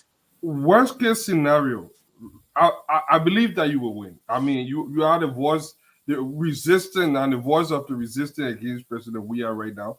And I'll close with on that. But my question is, worst case scenario, you lose the election. How do you intend to function? What will be your next move? I don't think you're going to win, but I just say worst case scenario. I would want to see this scene Yeke, fiery Yeke, blasting at the next government, or how? My brother, you don't know me. Wait and see. Look, there's no instance in anywhere that God has said I will lose the election. There's no instant anywhere because the margin will be too wide until you will not be able to count the vote to say what we can cheat. Because if Yeke will be in, if the CDC will be in 200, Yeke is in 50,000. So what margin you can really bring it to reduce the vote to say you want to cheat? Because we're going to have our pool washers that can be bought by anybody. Look, hey man, I just wish today was October 10th, so we can start jubilating by 10 o'clock in the night. By 10 o'clock in the night, election finish district number 10. Yes. One CDC was CDC. One CDC was CDC. Our in 18,000, Moriba Molua in 4,000. One CDC was CDC in Monsoro County. I told my 2017. One CDC was real CDC. Our in 18,000, Moriba Molua in 4,000. Now Yeke is Yeke. The Liberian people is Yeke. The Liberian people are Yeke. Then you think they will come even 5,000 closer to me? Look, one CDC got more than 10,000 votes in district number 10. I will give them the election result. Thank you, Remy Gray. Conrad Gray. All right, Madam, I will cede my time for now to Mr. Woolsey so he can have some opportunity to ask questions. I will come back when he's done. Thank you. That's so kind of you. Go ahead, Honorable Woolsey. Thank you, Connor, and I respect your security professionalism as a desperate security person. Thanks so much for ceding your time to me. Let me say thanks to Honorable Yaka Koluba. I've followed with keen interest the skirmish that is going on in District Number 10, Monsoro County. I think this is not the first time, and for me, I've followed this so far with abject dismay as one of those who brought President Josh Weah to power. And if you check on my official Facebook page, you see something I posted saying Fadiga is somebody who follows social media content closely. I'm quite sure he may have seen it. I denounce what happened. I feel that we as the ruling party should do everything possible to avoid what I call provocation. So worst case, even if Yaka Koluba supporters initiated this whole thing, because we are in a glass house, we are in charge of the state, we should be the one to exhibit eldership, you know what I mean? So this is unfortunate. And I saw some of the pictures, one of the panelists here posted in one of the chat rooms that took my mind back to the first of the pictures we saw in 1990 where you saw the woman running and wailing. Yeah, that particular one, yes. You know, these are not good things, but unfortunately for us. And one of the things that I want to talk about is the fact that some of our partisans were there with the CDC banner. That's not a good PR for us. Those in charge of the CDC now will have to take note of that, because when you have people responding to a rally or to a civil disorder carrying the official banner of the party, it simply means the institution has endorsed whatever action you guys are carrying on. And that's a bad PR. And I hope those who claim to be more seditious than some of us will take note and act accordingly, because the international partners, I saw on the US Embassy website where they publish an alert. These are not good things for us. And it speaks to our history. When people say we are violent people, we don't respect the rule of law, and then you go out there with your party banner, that's not good for us. And some of us will continue to say it, because beyond the 12 years, we'll still be alive and we have a generation to protect. That's what sometimes some of us will express our opinions. People don't feel good about it, or we don't say all the malice or other extra issues, but we say it because we know we want the right thing to be done. On that note, Honorable Yaka Koluba, I'd like to say thanks so much for reaching out to the public to share with us exactly what happened. So I want to condemn what happened in District Number 10, and this is not the first time. And it seems to me that District Number 10 has now become a target for a certain group of people, and they need to stop that and allow democracy to take its place. Let us promote good governance. If you think somebody is a contender or you don't like them, the country does not belong to any single individual or tribe or religion. So we can sometimes disagree to agree. So the issue of multi-party democracy should be flagged at all levels, because we pay a lot to reach where we are as a country. So I'm against it totally, and I'm against the interference of state security actors in the body politic of our country. They should do everything possible to remain independent, because the international partners who give us support to restructure our paramilitary and the military structures in Liberia and the secret service, the paramilitary, the secret service is part of it though, are watching with key interest. I met an Argentinian somewhere in New York, and he told me he was part of the committee that wrote our security sector reform, and he was very concerned. And he told me that in confidence that A lot of international partners are watching Liberia. So don't be surprised after this government or months to come when they start announcing people for human rights violation, inviting them to the Hague, or subduing them to all kinds of interrogation.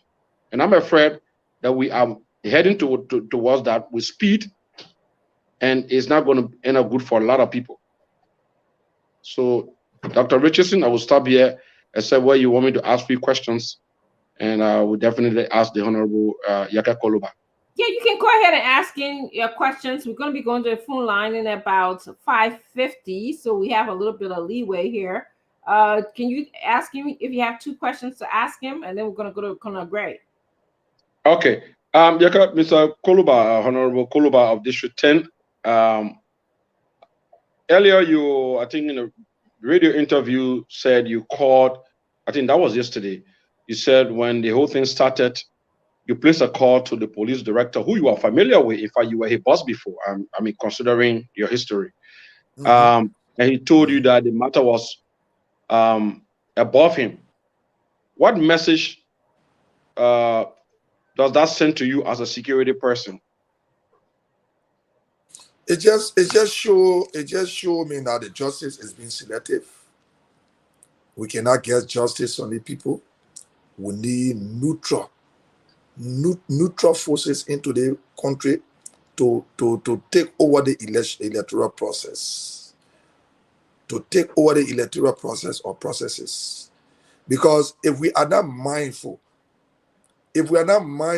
what I saw yesterday, people wearing masks, broad day armed robbery in the face of the police. My people, we need to pray for the country. We need to pray for the country. Nobody will say how my sympathy will have George. We are sympathy, not yet get sympathy. Because I will not send for anybody to kill me. Well, today so the security being very selective. The security is not for all. The security is only for seditious, from what I'm seeing. From day before yesterday to today, from last year to today, from 2018 to today, the security only for seditious. Okay. Okay. The second question. Today, the leadership of the Unity Party and some other political parties pay you a courtesy visit to pledge what they call their support for you, which is not, I mean, strange to me because I know you are a member of the opposition.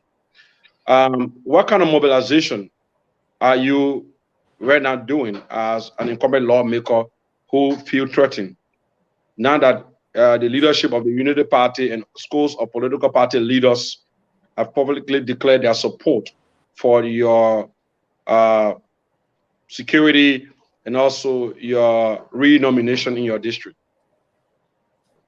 I appreciate them for coming today. But when it comes to the issue, the issue that are going on, Dopo are diplomats, Dopo that came today, they are diplomats. The government don't understand them. The English are speak that what the government speak. So we're working behind the scene and we'll get the equal force. Look, Umbo Wozi, sorry, you know, sometimes the things that be looking that kind of way. You are speaking that somebody that stay long, you know, I can't for long. Look, let me tell you something. Let me tell you something today. The people need to pray for their country. The country get a few more hours, few more days, few more months for the country to be okay. The people need to pray for the country. The people, the judge, we are government. My first time in my whole life to see me get my battle in my hand, according to people to say, you can't, you're not bossy. I've never seen your government lady. Man, I said, how always, when people used to tow casket all around, they know what I'm hunting them. What people going to join Akara Grading House? People are going to Papa Chima House? People are not going there. Only when they come in the street. But people going after my left and my family left. People going after my citizen left. And nothing are happy. Look, we get a few more hours for the ball to bounce. When ball bounce, rule change. When ball bounce, rule change. Watch the process and see. And the scene gone the gap. that they brought, that they using to brutalize our people, that the same gun will use against them. Are you threatening the process state? Are you threatening the peace and security of the state? If it sound like a threat, yes, I am. Okay. Okay. Oh, on the way, I reach a point where I don't care anymore. All right. I hit the wall already. All right. Okay. Colonel Gray, I'm afraid that we're running out of time. Do you have a quick question, or is it okay for us to go to the phone lines? Maybe I'll take a minute. Okay, go ahead. Honorable Caliber, it's about design, Madam Salif maintained the peace. It was not because we had international forces there. We believe that peace itself must come from within. And from what I'm seeing, most of those who are, heading our state are not peaceful in their own selves. So we increasingly becoming a failed state if we're already another failed state. Now, what are some of the constructive means you've put together to inform the international? Because it looks like you alone single-handedly writing these people, telling them, updating of situation, but there's no formal way that people can come to tomorrow and say this was a quick resolution from Honorable Yeke, bringing group of like-minded people together to inform the international community, because that's what people look for tomorrow. They may not see what you've done. So what are some of the organized? I know the government understand a certain language that you speak. But if you are a lawmaker as well, you should abide by law. What are some of the things you've done formally to inform the international community, sir? I've written them. I will not tell you who. I've given them evidence. Like today, the evidence gone already. Our partners are aware of everything that is going on. And there is now a bluff. I'm not bluffing. I'm not putting up issue to the point where one senior civilian that is in a hurricane, almost in the tail range of the hurricane, sat down in for me and say, "We know who making you first case." You think the people don't know? They know. You think the people don't know? They know. They know that I talk to people. They know I'm in constant contact with people. But you know why? People always say when the government leave, before the government leave, people will be prosecuted. People will be sent for. People will be sent for. You think the people don't know what's happening? The people know when certain people stay in power, the election will not be peaceful. The people know already. They have concluded on that point. Let me assure you that before the end of 2 months into the 10th month, there will be action taken, and serious action. Remember what I'm telling you today. Remember this day and mark this day and keep this recalling. You will say, Yeke said this, and I will make reference to this day so you can bring the recording or to play it. Like I said yesterday that the people are getting ready to come because I'm into everywhere. That the people are going to march in the street of District Number 10, and yes, it happened today. Like I said, that people right now, the whole police hurricane is in disarray because one man is taking instruction. The others are not happy. You think 1 or 2 don't know what's going on? The order that 1 or 2 have been taking, he know that it's illegal. It's not lawful order. So 1 or 2 have been called on so many occasions to tell you, look, you are a trained person, you shouldn't do this. Sayatu, yeah, you educated in Patrick. Now because Patrick is a sedition and he running the place, you are administrator. What action are you taking? 1 or 3, yeah, you are veteran. What action have you taken? So for that reason, the 1 or 3, the A1 used to be the first PSU commander when they started PSU. I think either ERA or PSU, one of them. He used to be the first commander. So these people were trained by the American government. These people started for saying American government. These people are trained by people from Nima County. So the Nima County people talk to them because the Nima County people know that they are invested a lot in them. In Salayatu, yeah, you educated, you are a woman, all the places you pass. Why you sit in here as a professional police officer and the things are going on? Mr. Director of Police here, we are not to take insurance from Jefferson Koji. Mr. One, director of police, Patrick Sulu say, I will take insurance for them because they coming here. You think we don't know how the police building is being run? I know it. Yeah. And they tell them every day. The police got interest in Patrick. They know that Patrick is a sedition. He's taking CDC order. The people don't call him to ask him or the caution. The people can call professional people. They can call 103, you're a professional man. They call 102. 102 is a very trained man. They call Sariatu 101. She's a very trained person, educated. They call A1. We invested in you. We took you to Nimakande. You took training. Why are you spoiling our resources? And people are resolved that they would disagree with the director of police. Let them prove me wrong on this show. I will resign tomorrow as representative. My information is 100%. Anytime I give it up. Honorable Koluba, I'm sorry that you are going through all of this. It sounds to me that you and the citizens of your district have lost trust in the police ability to bring calm to the situation. 100%. Based on what I'm hearing. I'm also want to say a few things. One is this is very concerning. It is not good for our country internationally. We saw today that the United States Embassy put out a notification alerting people not to travel around your district because of the violence that was occurring in your district. This is not how we want our country to be represented. Let me just bring it to. Let me just correct you 1 minute. Everything happening while the people know. Yes. So if I tell you, if I can tell you that they have people from Nima County monitoring my activities every day in district number 10, you believe it? Yeah, I believe it. Don't take me for a joke. The government know that I'm not a small boy. I'll go to Nima County, they put my second talk. Yes. So the people know. The government are not a small potato. Yes, I also want to add that you were mentioned in the human rights report. It was also during the time where the June 7th incident occurred. They mentioned political violence against opposition. Your name was mentioned as a political figure. Yeke Koluba was attacked and damaged while he was campaigning, and that the attack occurred in the presence of LNP officers who reportedly did not intervene. This is almost a deja vu happening.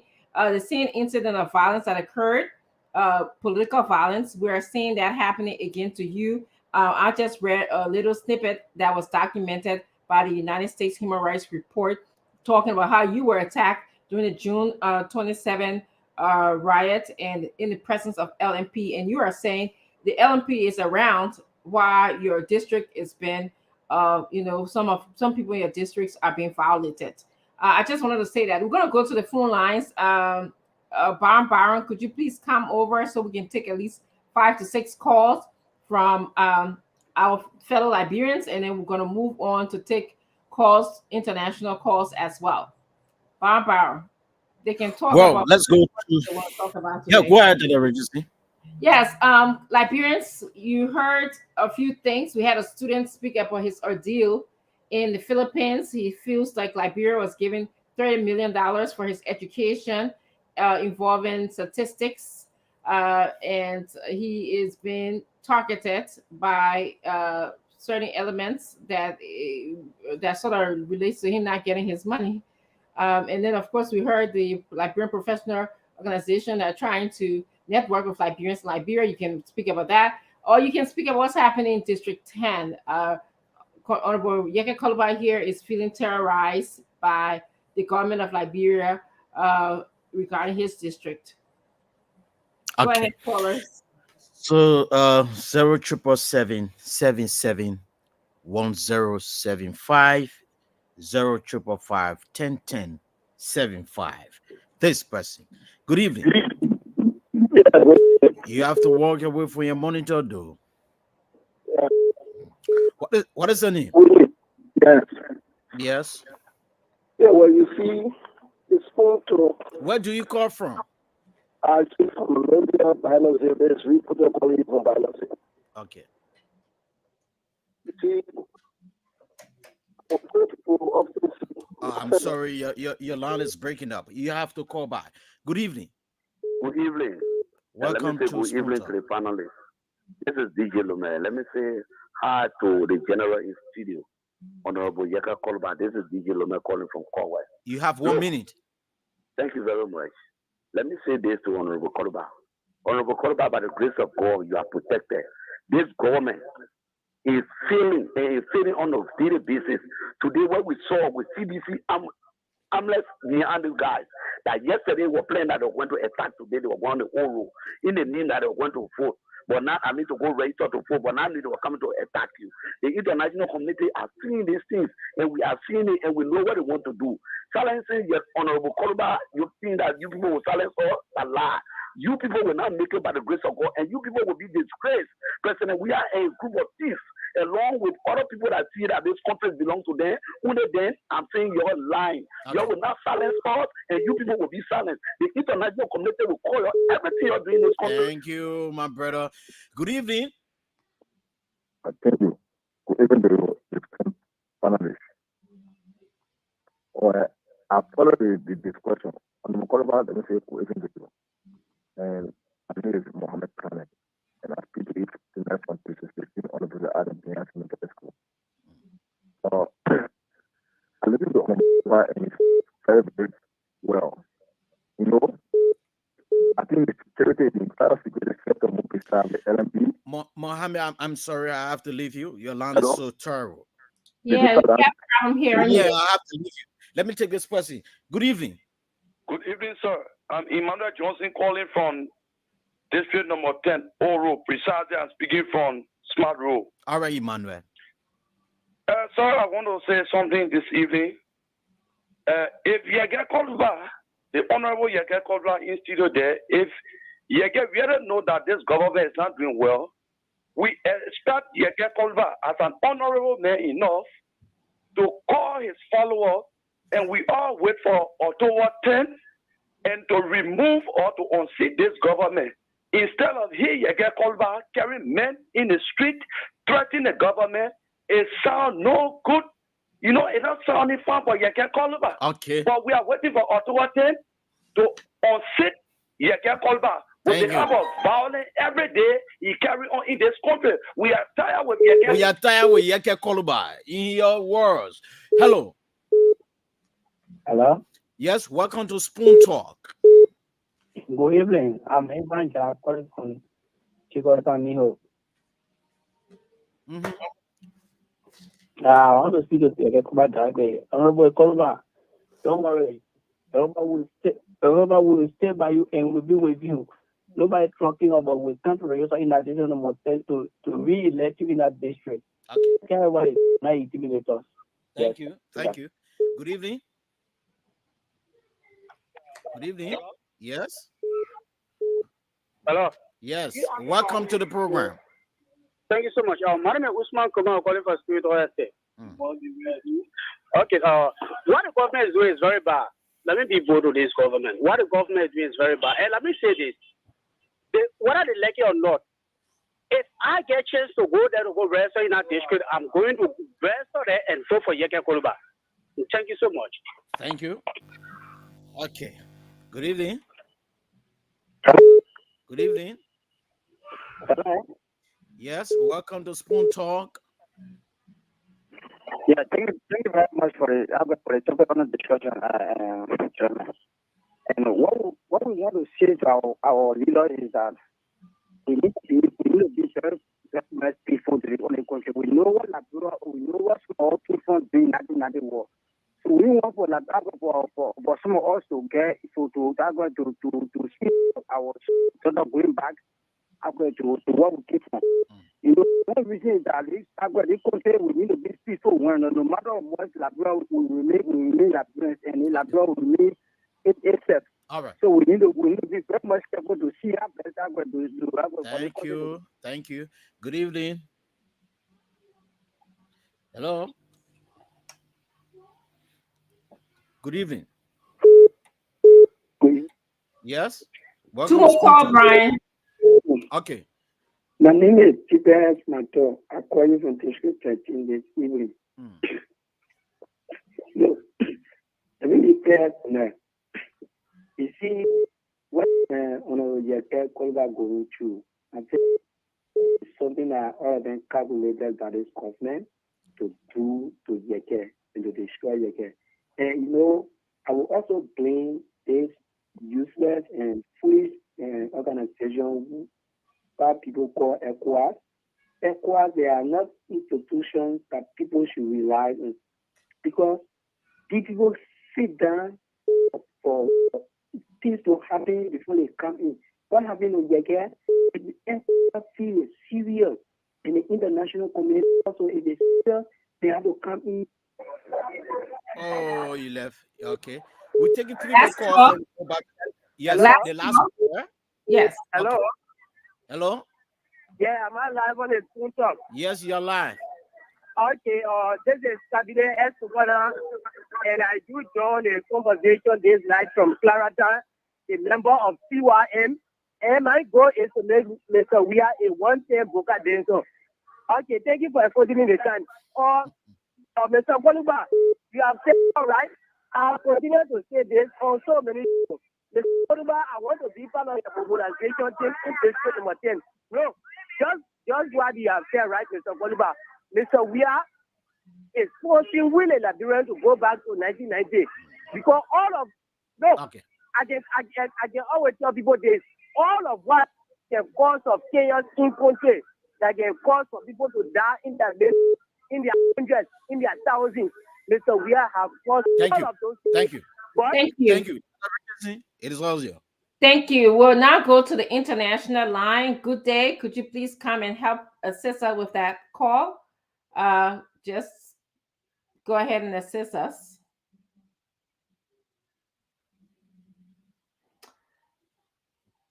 Yeah, you see the international line is pinned up there. Please call and tell us your opinion and your thoughts about the show. Good day, Montez Spoon. Never thank you. You are getting fun.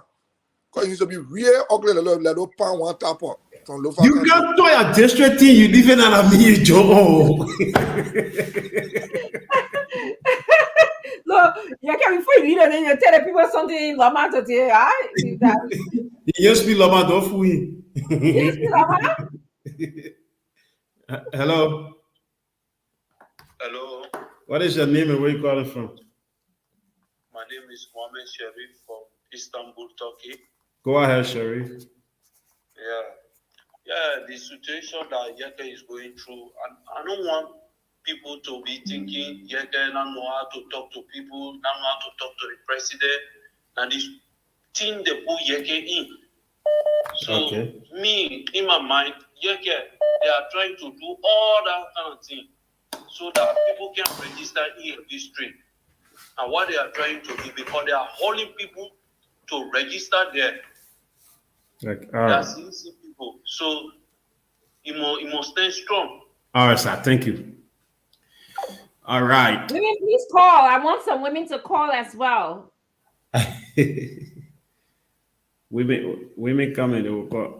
Okay, so the number there, I don't know. Most people will call, but it's okay. Hello? 2 more minutes, go job. Hello? Hello. How you doing? This is Sam Talley calling from Philadelphia. All right, go ahead. Yeah, we're all with you, my brother.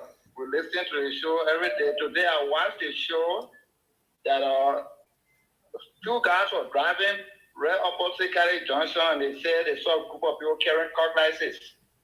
Wow. And they even bust their windshield. The police were there, they didn't do anything. But stay strong, my brother. All right.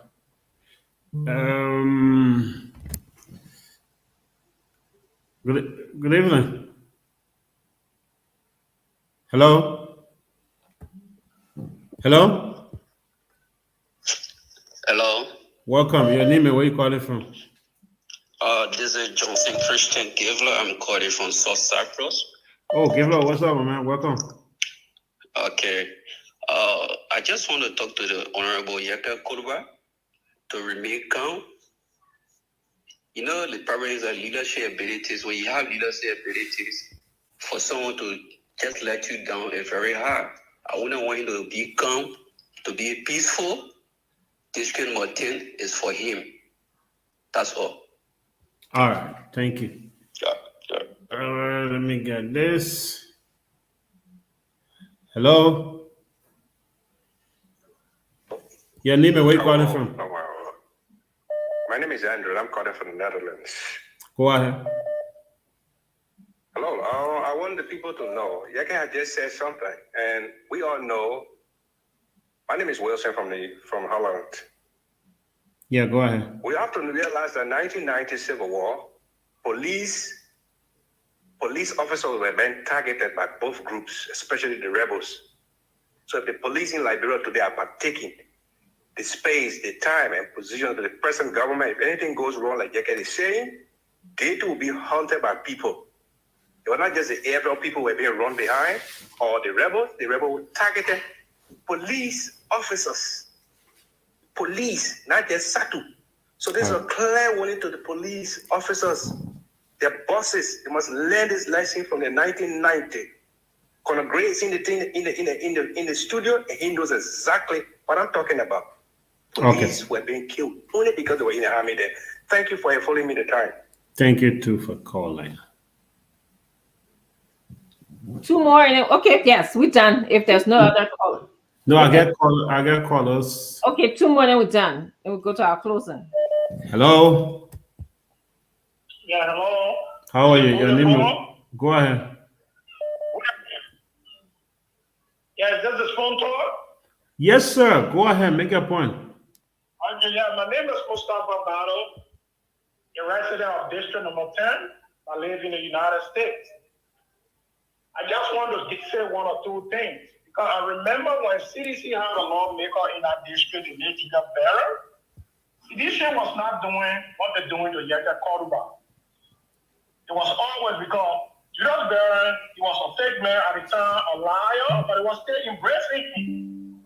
But now, Yeke came into our district. We see the 2-1 rule. We see the smart road rule. Because CDC government plan is to kick Yeke out, so therefore they carry more development in the district to unseat him. Okay. But we all see Yeke advocating for people. Yeke stand for the masses. And today you bring in Josephine Davis. Because Josephine Davis, you know what the district don't know about Josephine Davis? Josephine Davis has a husband called Charles Davis that has the executive jewelry shop at the corner of Nathan Street intersection. She just came into our district and trying to sound like she's something. All right. When you look at everything that's going on, I believe yesterday's phone call calling her, she refused to answer. It is due to their own behavior that's suffering them today. And they think about removing Yeke is by the means of violence. All right, thank you. Cannot solve problems. All right, thank you. Let me. One more, that's it. One more, that's it. Yeah, let me get a female Minister Calvin Adams. Hello. Hello. Yo, welcome. Thank you. Am I on the show? You are live on the show. Just tell us where you're calling from. We already know it is Minister Calvin Adams. Okay. Good evening, everyone. Good evening to the panelists and good evening to all of the listeners. I'm Calvin Adams calling from the UK. I called to speak on the issue concerning Yeke Koluba's district. You know the parable my old lady used to say, she said, when your house down for mosquito, when a mosquito go, you will know where you will sleep. And I use this parable to mean that seditions allowing one candidate to hold their voters from their own districts just because they won't get at Yeke. So are you telling me that they themselves in the various districts don't want to win? And they are allowing their constituents and their district members to go into district just because they want to vote Yeke out? So who's going to vote for them in their various districts? This is clear injustice that should be spoken against by everyone. And I want to also appeal to those that are being trucked into Yeke's district to consider the situation of the country. Don't be blinded by just sentiment and ignore your life, your current situation, and your future, and go and sell the country for little or nothing. Think about your life 6 years from now and vote for Yeke, even though they are carrying you there to support another candidate. But you yourselves, you know that what they're doing is wrong. Judge between right and wrong and support Yeke. It is so wrong, and should be condemned by everyone. What happened today was wrong, and I hope the international community will come in as quick as possible before things get out of hand. Okay. Thank you. All right, thank you. Thank you very much. We are now going to take our closing comments from Honorable Yeke Koluba, and then Thank you. I'll let you close first. Yes. I love to close first. Look, let me say to my supporters in Liberia. I represented for Liberia now. I only love because I represented for the whole country. Look, I appreciate the Port District number 10 for affording me this opportunity to serve them. And they have made me who I am. And they have made me one of the greatest ever in the history of this country. And Dr. Richardson, if I tell you that the incident that have been happening in my district, sometimes when I talk the way I talk, you need to understand me because I always speak in parable. If I tell you the incident that have been happening in my district since 4 days ago, there will be action taken very soon, maybe 2 to 3 days from now, because of our people from Nima County, the people I talk to from Nima County, because of the intervention, there will be action taken. Let me be very frank with you. Very soon, there will be action taken, and I see it. As I speak to you right now, Jefferson Koji is behaving that he's angry. From what I know from my friends, from my in-laws from Nima County, that they have said what they wanted to tell him.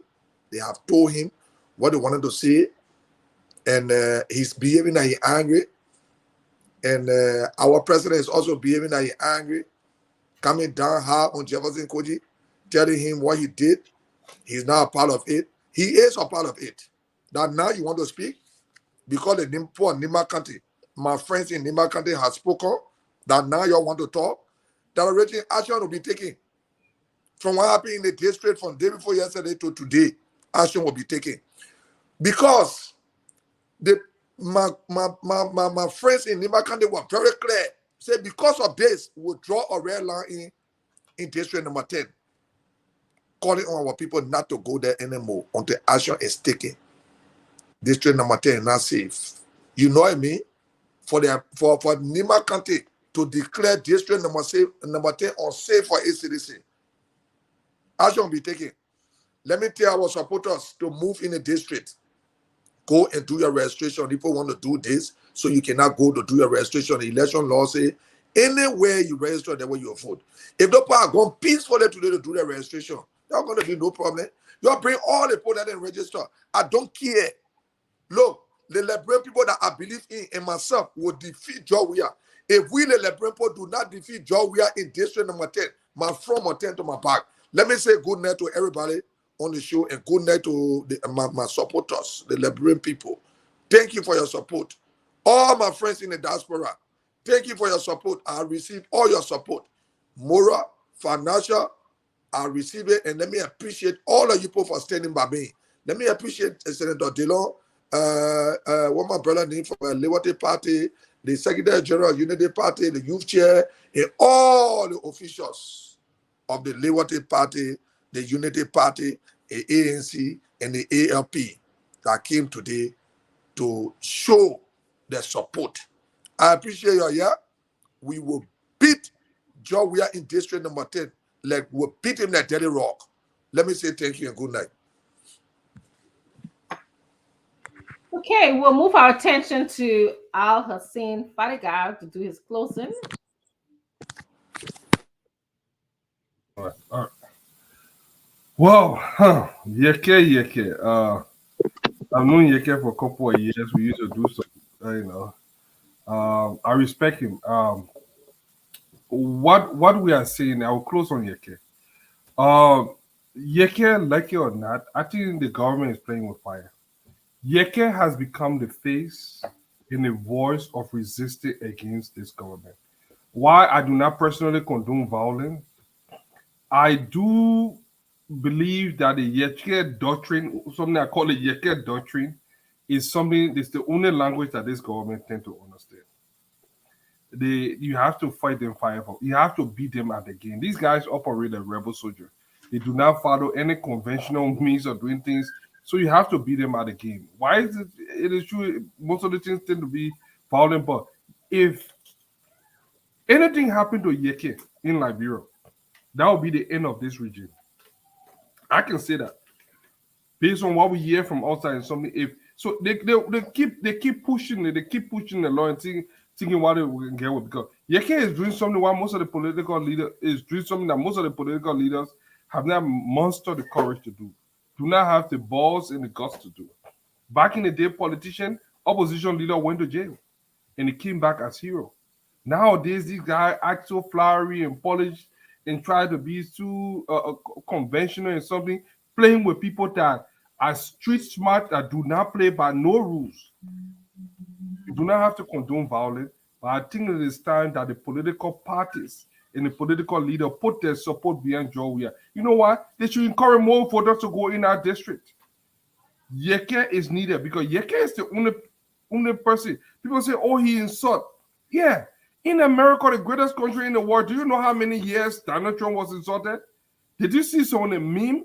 I saw a video where people in New York, a group of grown men and women, I think about 20 or 30, took all the behind and show it to point it at Donald Trump. Something in America.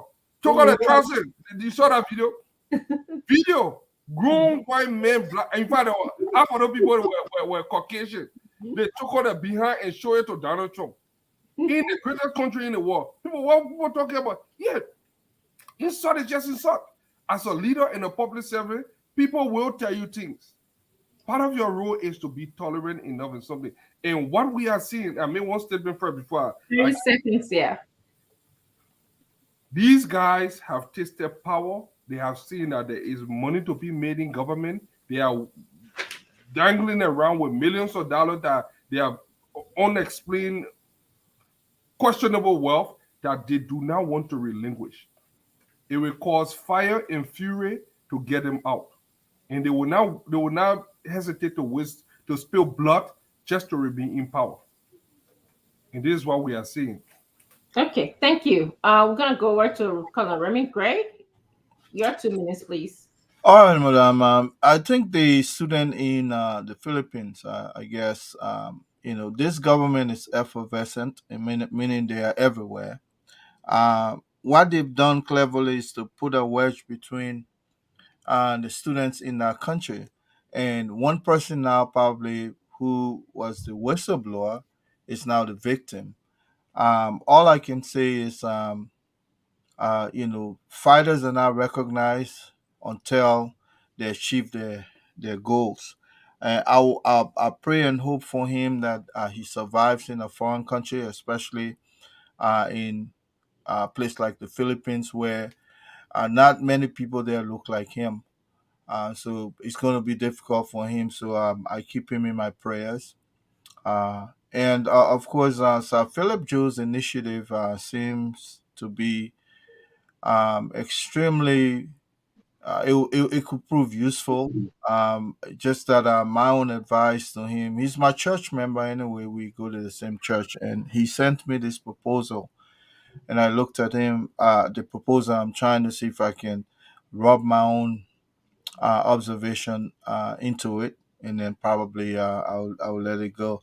But I hope it wouldn't come like another professional, the press union of Liberia in Liberia.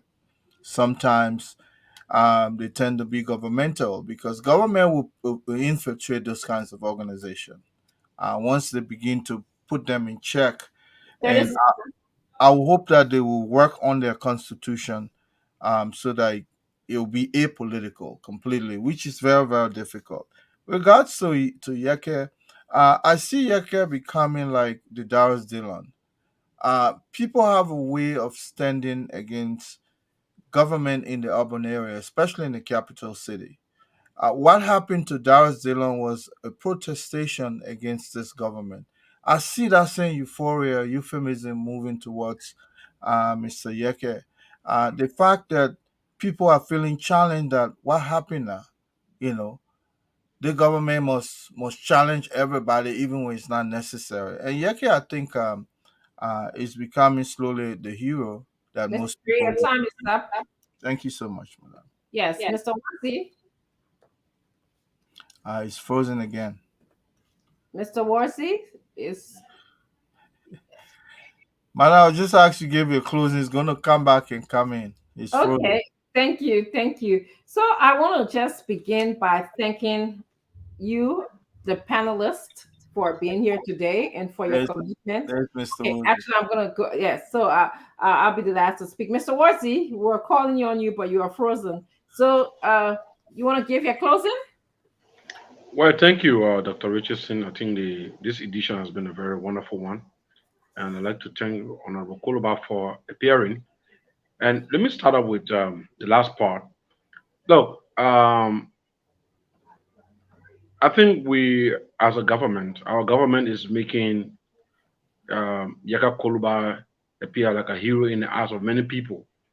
And I can tell you from my own analysis of the political happenings in District Number 10 that at this point his re-election is unstoppable because every time you identify a particular person as an opposition, as a ruling party, you target somebody insignificant. What you do is that you add value to them, and then it will make all of your contenders or your detractors to identify the person as a person of interest who they could use to provoke you more or to bring you down. Look, during our time as minister in government, Minister Fagoden, we were at the Ministry of Information on one occasion when somebody from the political party showed up and they were talking about Darius DeLong. So people started attacking DeLong. DeLong was not very popular and influential. But by the time the government started attacking Darius DeLong and responding to his posts on social media, overnight, DeLong became very influential. And that influence kept swelling until he went to elections and defeated us in the CDC. Not just one time, but two times. So on the other issue that got to do with violence in the district, it is not healthy for Liberians ahead of the conduct of the 2023 elections to get engaged in back and forth, for and against battles. It's a red flag, and I think it's about time for stakeholders to see reasons to put into place the mechanism that will curb all the kinds of undemocratic engagements in the various districts. Now, on the issue of the student in the Philippines, look, we don't have a lot of people who study mathematics or general statistics or arterial science in Liberia. A lot of our people studied either accounting, or general accounting, or sociology, or the other courses. Right now, we need a lot of technicians. We need a lot of statisticians. We need a lot of economists, not just people who will go theorize. I think that's our major problem. We're talking about our census report not being reliable. You need a lot of statisticians. So I don't see the rationale in a certain government entity looking at a very smart student, the A student in a group that is sent overseas, to deny that student small money like $5,000. 30 seconds. So that's bad. As a country, we need to put stop to those kinds of things. Let us promote smart individuals who will use their expertise to promote our country. Go back to the Talbot era. My father acquired education in Switzerland, in the United States here, through the support of the lobby of the Talbot government. He was the first student that then finance minister and later on President Ellen Johnson Sirleaf recruited from the economics department at the University of Liberia in 1976. That is, 78. All right. After he graduated, he was serving as teacher assistant in the department. So we should promote the issue of merit and not patronage. Mr. Warsi. All right. So thank you so much. All right. Yes.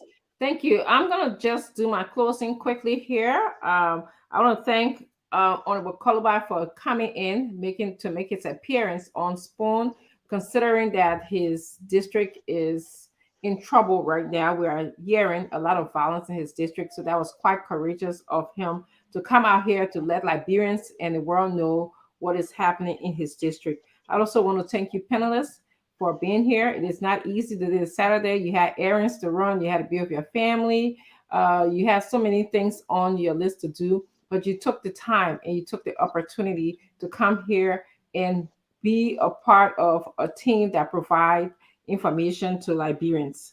I want to also thank our audience, our listeners and viewers. This is your radio station. This is Liberia's radio station. This is where you come to get the news, and we'll present it to you as is and give you our opinions about it. And it's left to you to marinate it, filter it, or use it as it is to make informed decisions about Liberia. I look forward to more women calling and more women participation. Just because the nature of our country, I like to encourage a lot of women to please be a part of the conversation as well. I'm very concerned about the violence in our country and the gruesome, deadly accident that just happened a few days ago due to, I think, things that could be managed well, like our road system, speed, the lack of security, the lack of hospital services, like ambulance services, to take people who are in danger or sick to the hospital. So things, it could have been managed well.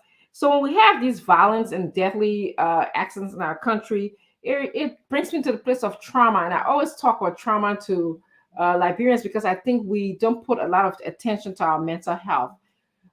They know the incident, Yaket's district, the accident, the incident with the LU students, all of those things are traumatic events that could lead to poor self-esteem, poor sleep, anxiety, concentration problem, memory problem. I mean, a whole host of things that are happening to many of our citizens right now that we don't pay attention to. And so those symptoms leads to unproductivity in our country. So we wonder sometimes, why is it that maybe perhaps we are not growing or we are not developing? We are not paying attention to our human capital, okay? And we need to do that. I also want to talk about how violence and these deadly accidents disrupt businesses. President Weah said we should not be a spectator to our economy. But when these things happen, look what happened in District 10 today. It was a market ground in District 10. How many people felt safe enough to go to the market today? We saw the streets being very isolated. The only thing we saw from some of the pictures that was presented in the chat room was a fire. The things didn't look right and normal. Lastly, we are getting negative attention that we do not deserve now as a country. We are getting negative attention that we do not deserve right now. Our country's reputation is being blemished. At this point, we just had a situation where we heard our president was in the CIA headquarters language, Virginia, this past week. What we need to do is to try to repair, try to make sure that our country is getting to a place of being well represented. We don't want another human rights report mentioning Yaket's name or another embassy's notification saying that you can't travel to certain parts of Liberia. We don't need that right now. So I hope our leadership is taking note where they are going to find a resolution to at least get our country out of this negative attention status. I want to make sure I talk to Liberians. I don't know who can speak Loma. James, you want to tell our people in Loma or Mr. Wazi or somebody who can speak a dialect to please go and register to vote. We want the people in the diaspora. I know it's expensive, it's costly, but we need, if we really want our country to change, we also got to be a part of the change. Get together, get your visa, go to Liberia, register to vote, and participate in the elections. If we're asking Liberians in Liberia to do so, we must also make the sacrifice to do that. Now, I know there's a lot of reasons, worldly reasons why Liberians may not be able to, go back home, and that's understandable. But for those of you who can do it, please don't hesitate to do that. I want to close by allowing, actually, on Monday, join us right here, same place, same time on this station. We're going to have Anthony Lawrence Suar from the CPP speaking to us about the petition that was signed with the Supreme Court as it relates to the voter registration process. They're talking about how they felt like a demarcation, a redistricting should have occurred before us going to voters registration. So he's going to come here and speak more to us about that. That's my announcement. James, Mr. Wazzy or Mr. Gray, do you speak fire? Y'all want closing our language because Leon started and I've got a closing. Okay, Lomagiti Wanai, Dasigiaga, Summer Wozi, Gwana go Umaga, Wuli, Wala Sigiti one, Tabazi, Megita Vizi, Tama voter Kadigi, Na Bojasi, election langizi, Gari, voting Gizaga, Nuni, 1 year president, Rivama, Nasu Adadi, Dasi, voting Gizaga, Manmive, or 1 year representative or senator County Givama, Yazoma Vuri, October 10, 2023, Zoo, a voting Gizaga Manive. So going to go yega with the power Wauga Lomagiti, Liberia will vote will Langima will as you want to take what pictures Kati give away. So Lamagiti Usawo. Thank you, James. Was that good, Mano? I mean, was that good, Lama? Yeah, like Bone Loma. Those from it sounded very good. Thank you so much, Mr. Wazzy. It sounded good. Mr. Craig, did you want to take a shot at any language? No language. I can hear them very well. The many and the vibe, very friendly. I hear them, but I can't speak it. I'm with you. All right. Thank you so much for joining us. We'll see you same time, same place on Monday. Goodbye, everyone. Thank you. Bye-bye. Thank you.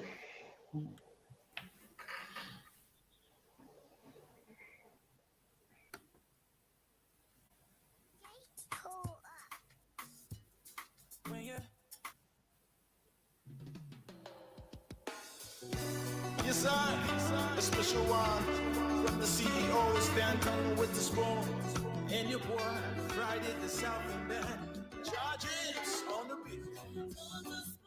Well, this is how I love to take leave of you. Join us Monday, by the grace of God, when the entire team will be here for another splendid program. My name is Jimmy Barra. And from my end, let me say good night to you. James, good night. Spoon will tell you what is happening in Monrovia.